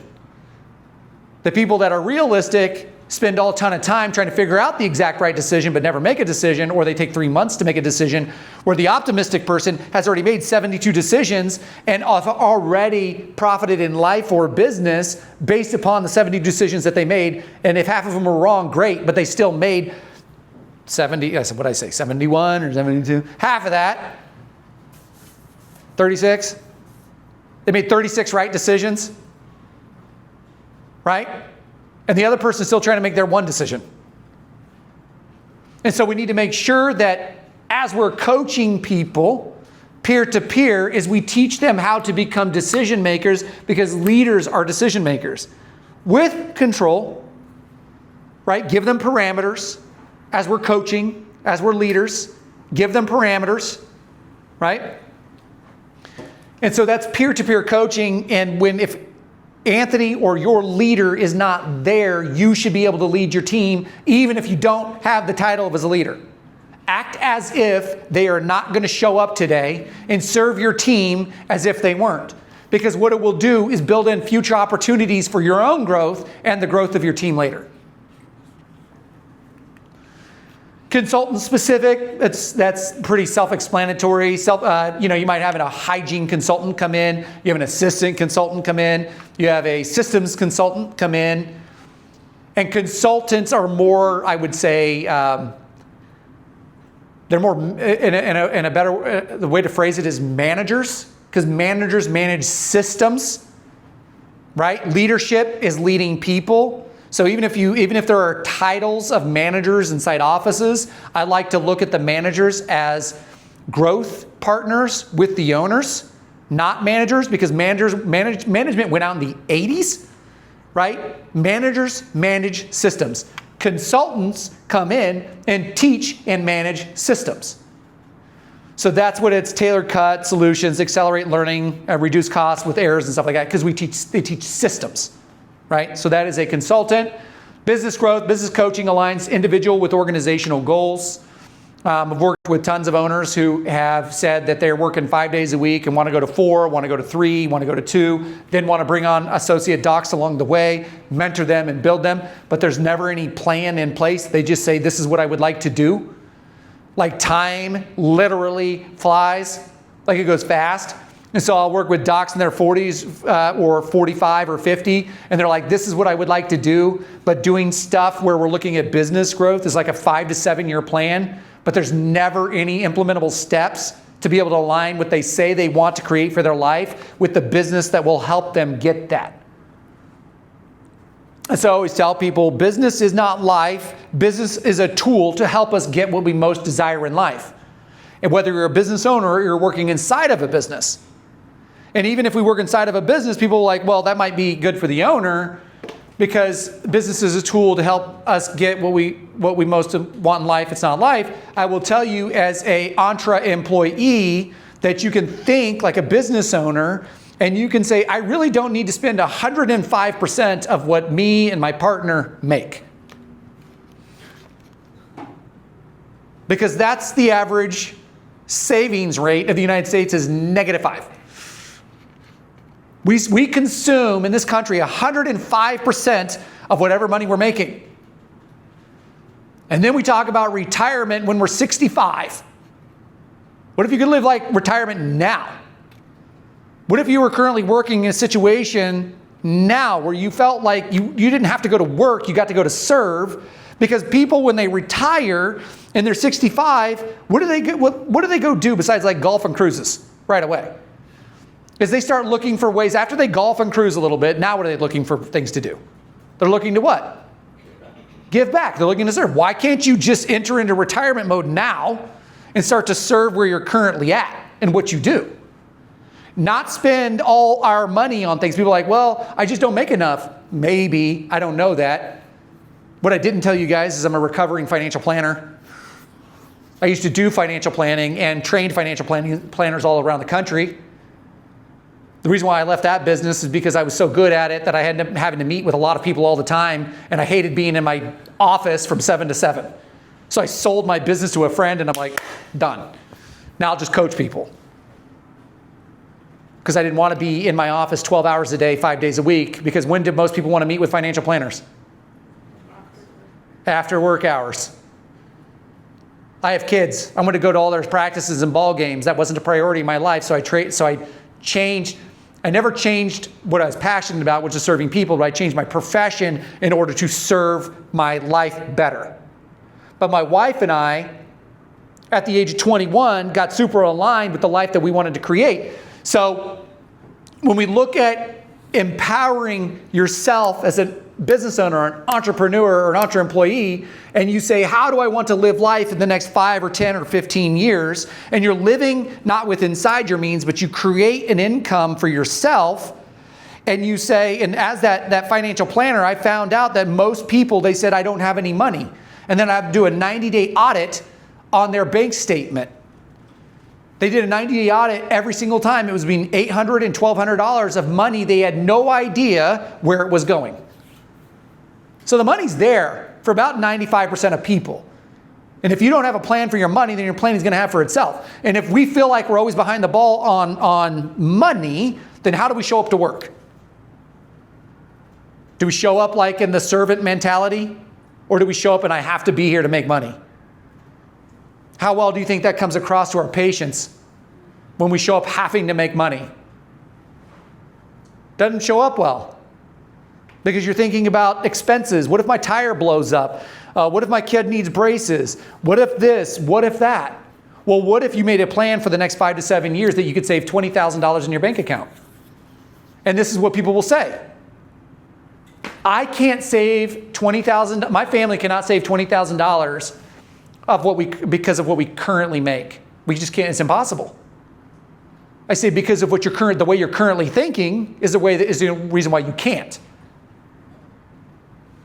When I told you that my wife and I paid off our house in 2.5 years, is because way before the internet and trash pickers and all that kind of stuff, my wife and I were in people's alleyways taking the vacuums and furniture out of the alley trash.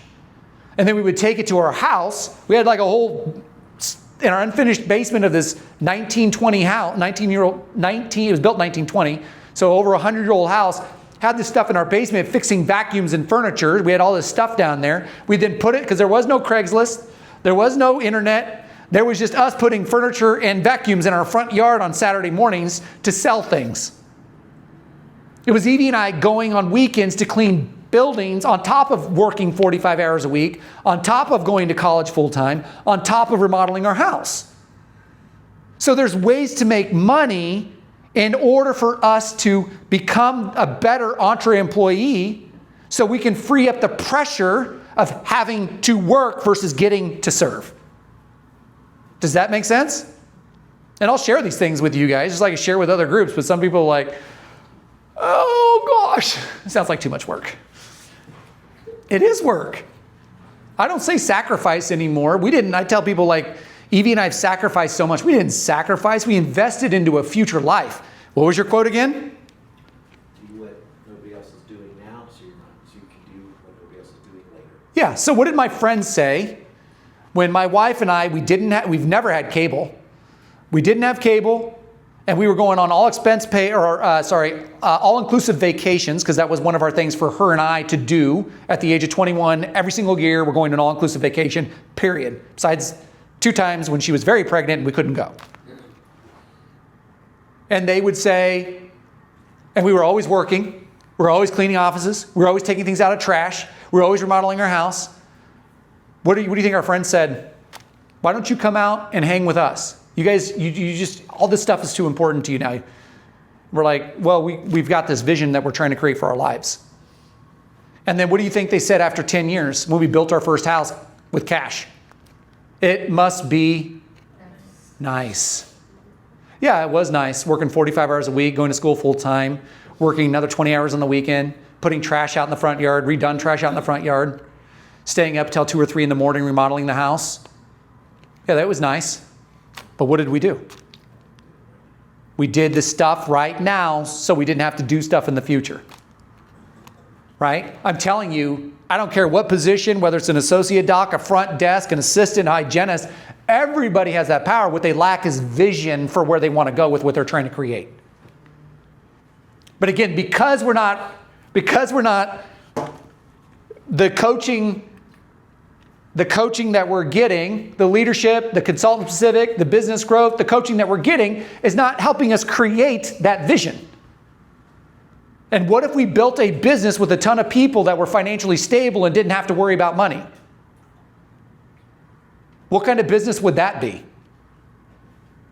How do we create a culture of people saving for their dreams and vacations and building for their kids in their life and not having to say, I have to make more money?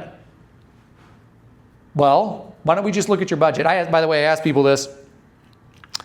I asked this question in a group one time, and I said, because if you're not paying attention, what is the most valuable resource that we all have? Time.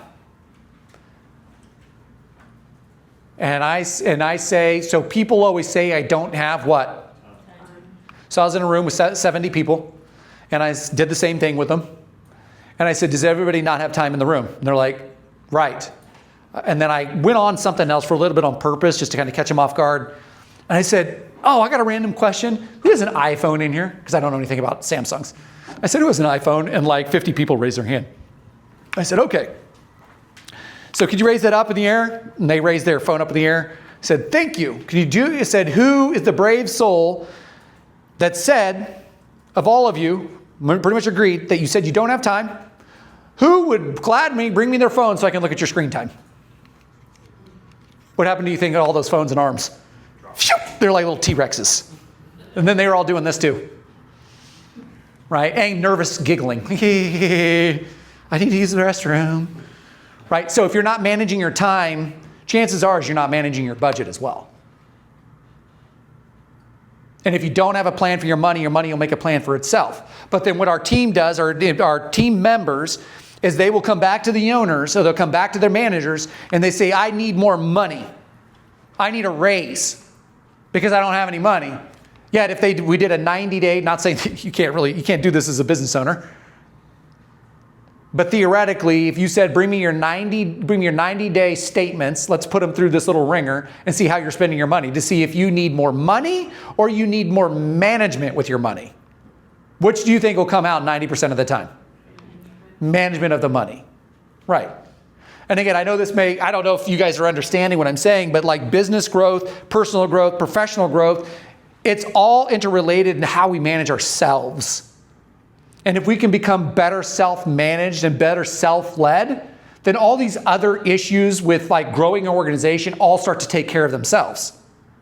Right? And so as you docs, you get out there and you start producing income, and let's say you're doing that $800 to $1,000 production per hour, you're in whatever situation that you might be in with whatever collections and the way that you get set up with whatever contracts you might have. Let's say that you're earning between, because I've seen all kinds of ranges depending on contracts, so I'm going to use a big range. Let's say you're earning between $250 and $400 every year, but yet all we do is start to consume it instead of start building a future in the next 10 years. I mean, dentists, associate docs have so much power in earning potential. It's amazing. But what we do is because we're not taught on how to use that earning potential, we just start consumption, but now we become a slave to the lender. Does that make sense? Assistants. If you want to earn more income in your position, then ask your bosses how you can earn more income in your position by adding more value. Is there a way that you can help sell ortho? Is there a way that you can help sell implants? Is there a way that you can get on the schedule and start calling all the unscheduled treatment? Is there a way that you can, that's what I'm thinking. It's like, if we want to get paid more, then what can we do that provides an economic value to the practice that will get us paid more? I used to work for this organization called, they're friends of mine, it's called Advisors Excel. It's the largest organization like it in the world. And the admin team would always complain about how much what they're called marketers or recruiters or VP of marketing, these positions that recruit financial advisors. And they say, these guys are making $200, $300, $400, $500, some of them in $800,000 a year. Admin is making $50,000 to $80,000 a year. Why do these guys get paid all this money? Guess what they're doing? They're doing all the work to recruit those things. So when I coach them, I would say, well, if you want to make that income, then what do you want to do now, today, to start learning how to become this position over? Well, don't want to do that. I would never do that. So why are you talking about earning that kind of income when you don't want to do the things that earn that kind of income? Right? And so we all have the opportunity to figure out what we want to produce economically inside of our businesses that we're working with inside of, and we've got to build those skills to do that. Just find out what the needs of the leaders are, the needs of the practice, how to create more economic value, and start to execute at a high level. Build the skills. Business promotes innovative thinking, enhances problem solving, empowers growth, creating a dynamic and resilient business. So like even me, when I was spending majority of my time doing business coaching, like are some of the subjects that I'm talking about today, talking about empowering growth, creating a dynamic and resilient business. Yes? We're talking about problem solving. Usually the biggest problems that we have to solve is, what do you think? Yeah, team management. What is our own biggest problem? Self-management. Yeah. Masterminds, talked about that a little bit. Masterminds are absolutely powerful. Did you actually participate in a mastermind? No?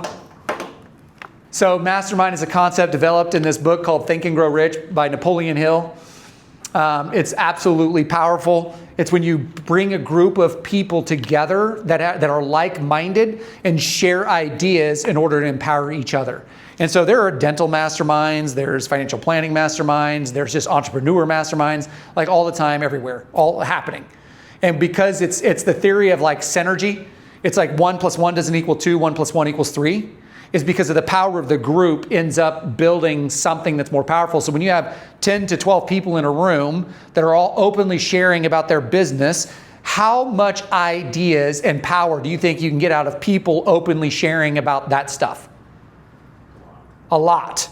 And so like when I do masterminds, and I know I talked about the hot seat at like a mastermind, the hot seat for like the owner doc or maybe the leader, the COO or a manager inside that practice is we'll get them up there, but then what ends up happening is they'll say, here's my 6 areas that I'm not doing great at the business. And me as a coach, I'm not even there to coach, I'm there to facilitate because there's wisdom and knowledge that are out here that we'll be able to build into these people. And so it's a facilitation of growth through the people in the room. That adds so much power to those organizations that every single time, I mean, the mastermind is one of the best ways to grow any business and yourself. Because you are getting with a more intimate, smaller group of people that are looking for growth and looking to make sure that they're being open, authentic, and transparent with what they're trying to achieve. So that's the power of a mastermind. Let's see, we said culture, you said coaching, you said peak performance indicators.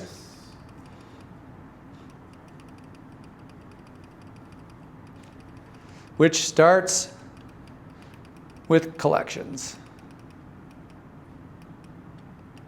Okay. So peak performance indicators starts with collections. There's not a lot to go into this besides the fact that if I'm working with a bunch of offices and when I'm talking about collections as far as like, how are you collecting? Are you behind on collections? Or is insurance not paying? What's your system for collections? So inside here, there's like 10 different ways to coach a practice on how to maximize collections, not necessarily production, right? Does that make sense? So it's like, okay, well, we're collecting 63% of what we're producing. Why? Well, how much is in your AR? How much is outstanding? Are you in 30, 60, 90? Like, what is happening right here? How is the follow-up happening? So there's all kinds of questions around collections, but not real like, again, it's one of those things when I say I go into like a 2-day deal with somebody, like I'm digging into these things and going deep. Does that make sense? Like right now, it's already 1 o'clock. Production goals. So review production performance weekly, implement a scheduling to goal strategy, analyze trends from the last 3, 6, and 12-month periods. Scheduling to goal, what does that mean?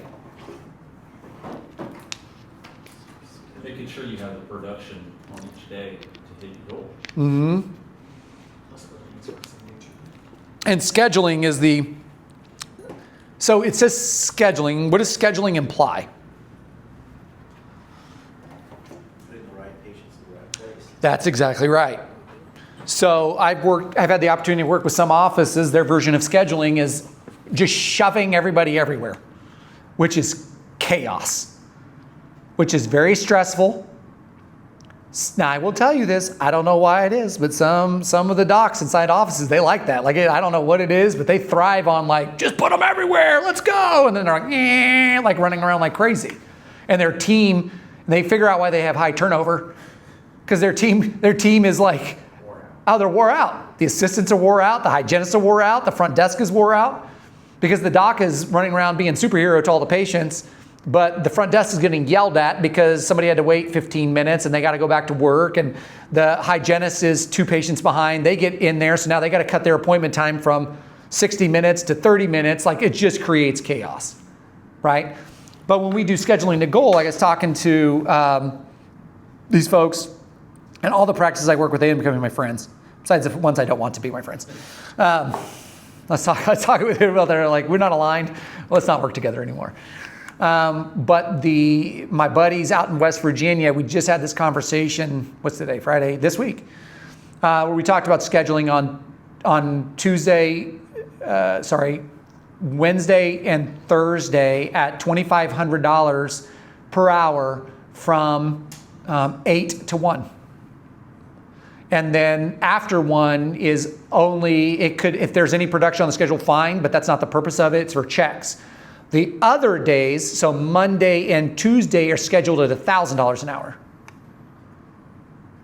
And that's the way we run it. So what ends up happening, and I've been coaching out of a couple books that I really like, and teaching, I guess, out of these books. And you may have heard about these principles in different ways, but this guy talks about it this way. All right, so he says that, and you might recognize this.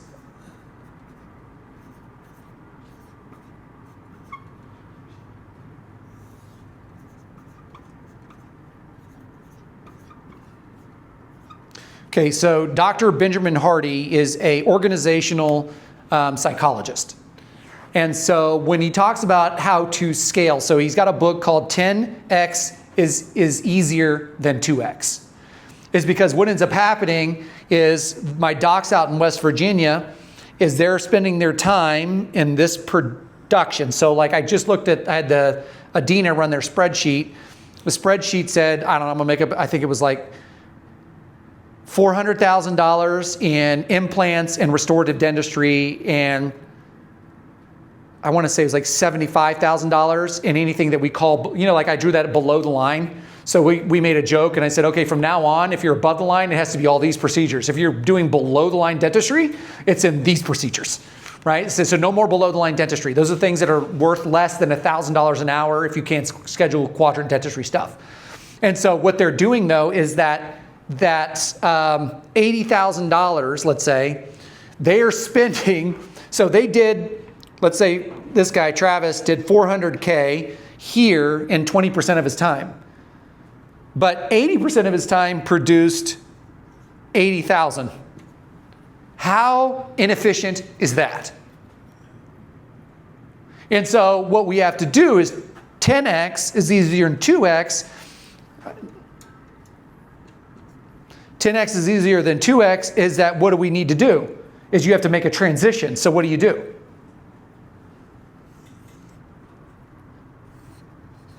You do above the line, you take your above the line dentistry and you make sure you're doing that 80% of the time. And you take the below the line dentistry and you make sure you're only doing that 20% of the time. Now because of that and their time on the schedule, so now let's say that they're now, instead of doing the $350 an hour type things with their patients, they're now doing $1,000 on their off surgery days or high restorative days. They're now doing $1,000 procedures, restorative, per hour, quadrant dentistry, whatever it may be, but they're now spending all the time in this area, and now 20% of this time is like they're not even worried about those other things. So those are the back half of the days on those $2,500 days. That's the other 20%.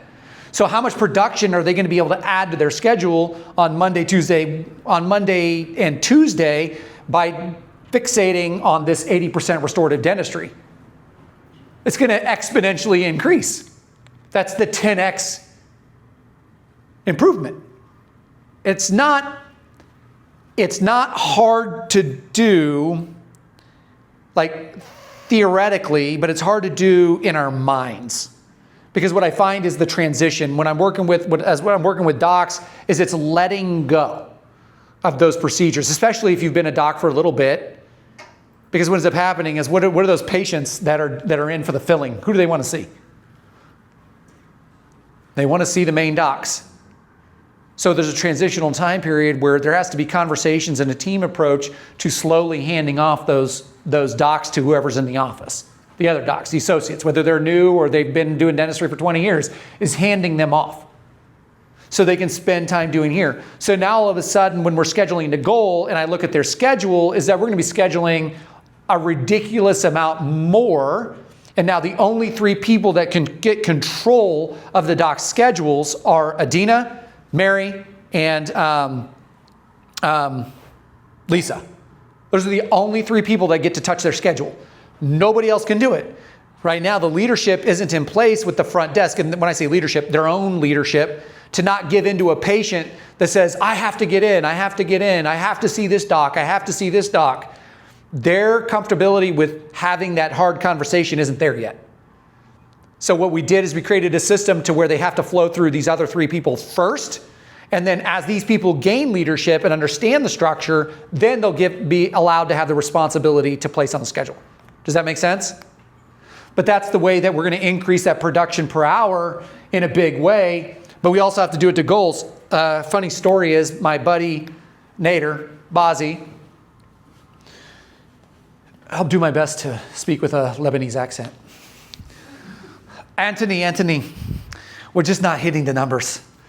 And I said, okay, let me walk through the numbers with you. He says, okay. I said, okay. I said, so what is your goal? He says, it's 250. It was in Dearborn, Michigan. He says, 250 a month.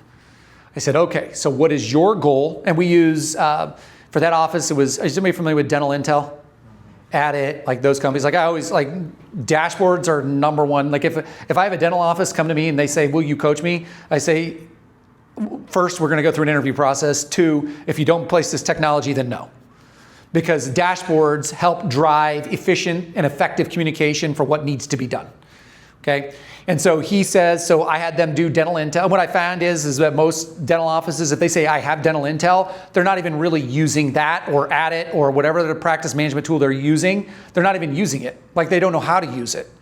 Right? So about 20% of its usability isn't even being used, so they don't know how to maximize the technology to increase their production, collections, and all the stuff that goes along with it.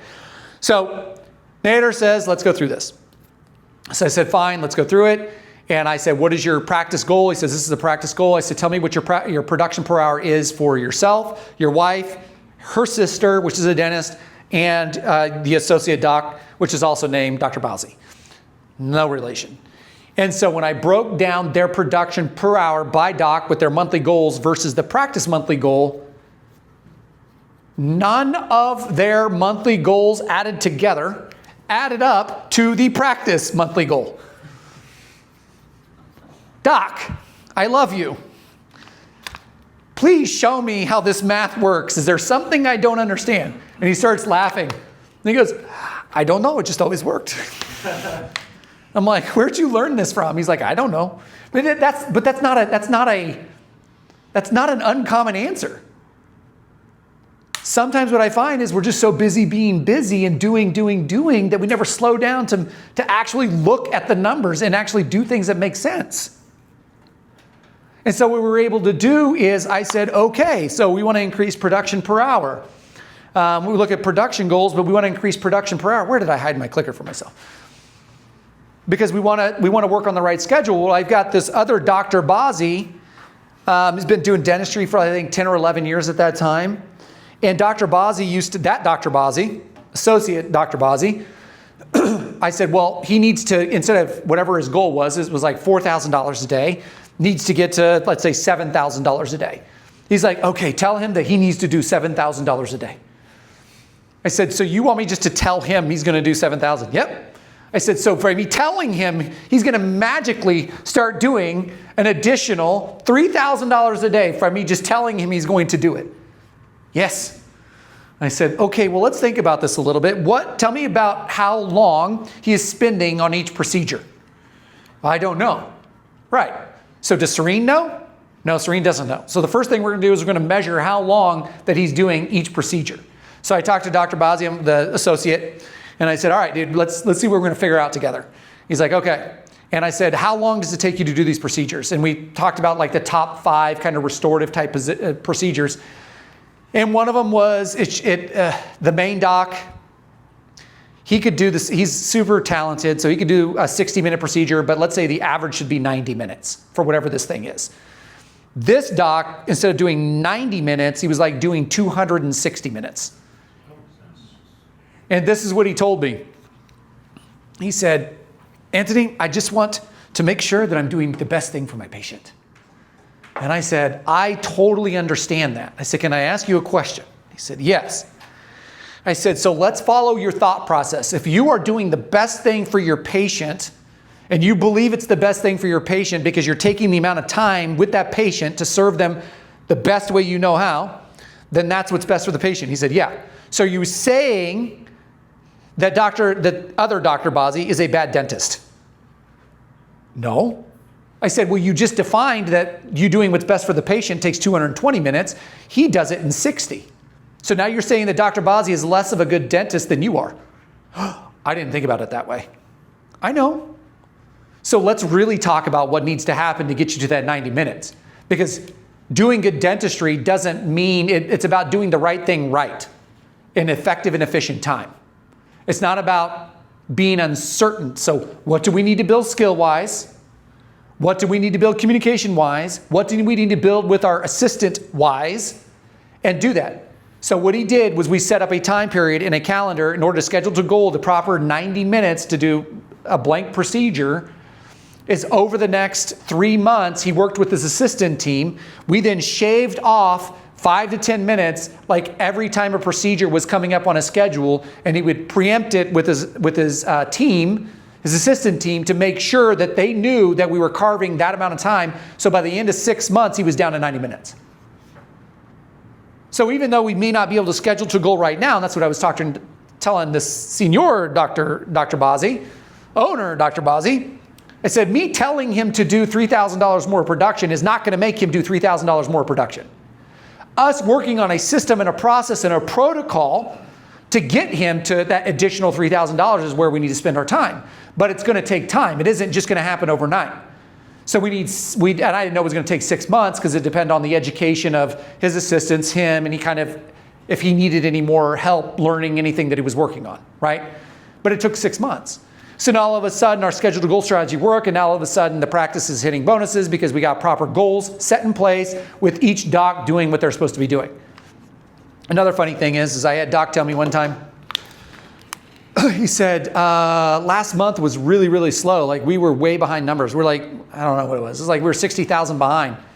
I said, okay. And I already knew the answer to this. I said, why do you think we were 60,000 behind when we ended the month? He's like, I don't know. Like we haven't had a month like this before in this month. Like I looked at the last months. Okay.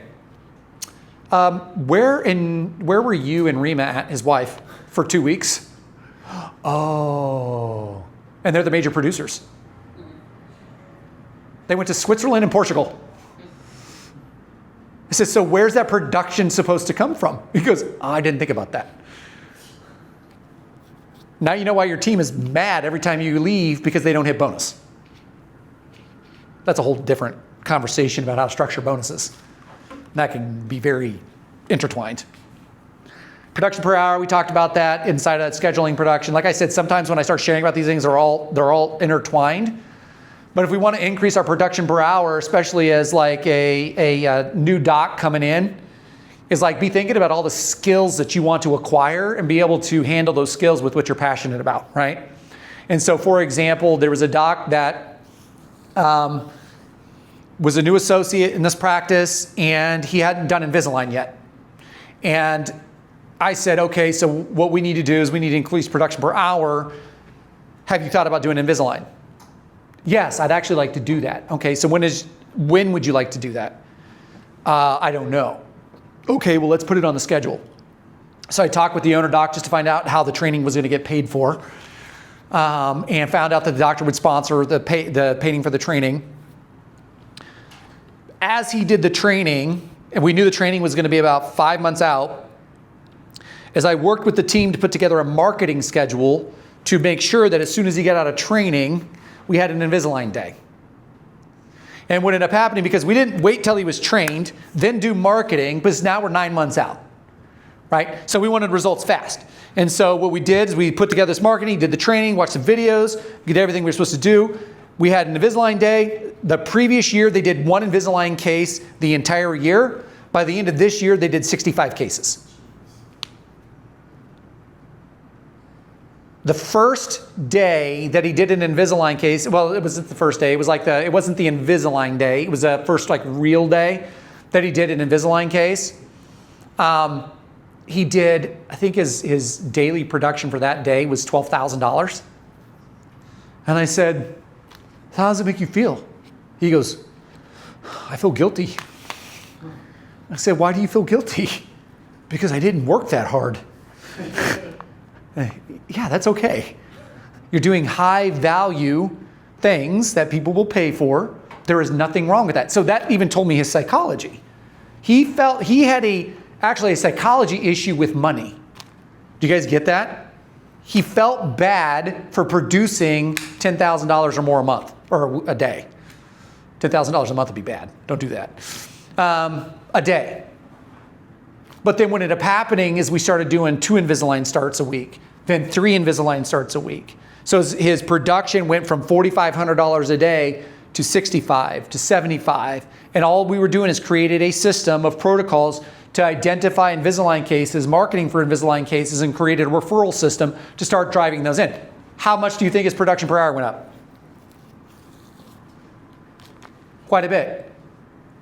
For people that also want to create production per hour, what are we looking at for implants? Like maybe somebody doesn't want to do full restorative, full mouth.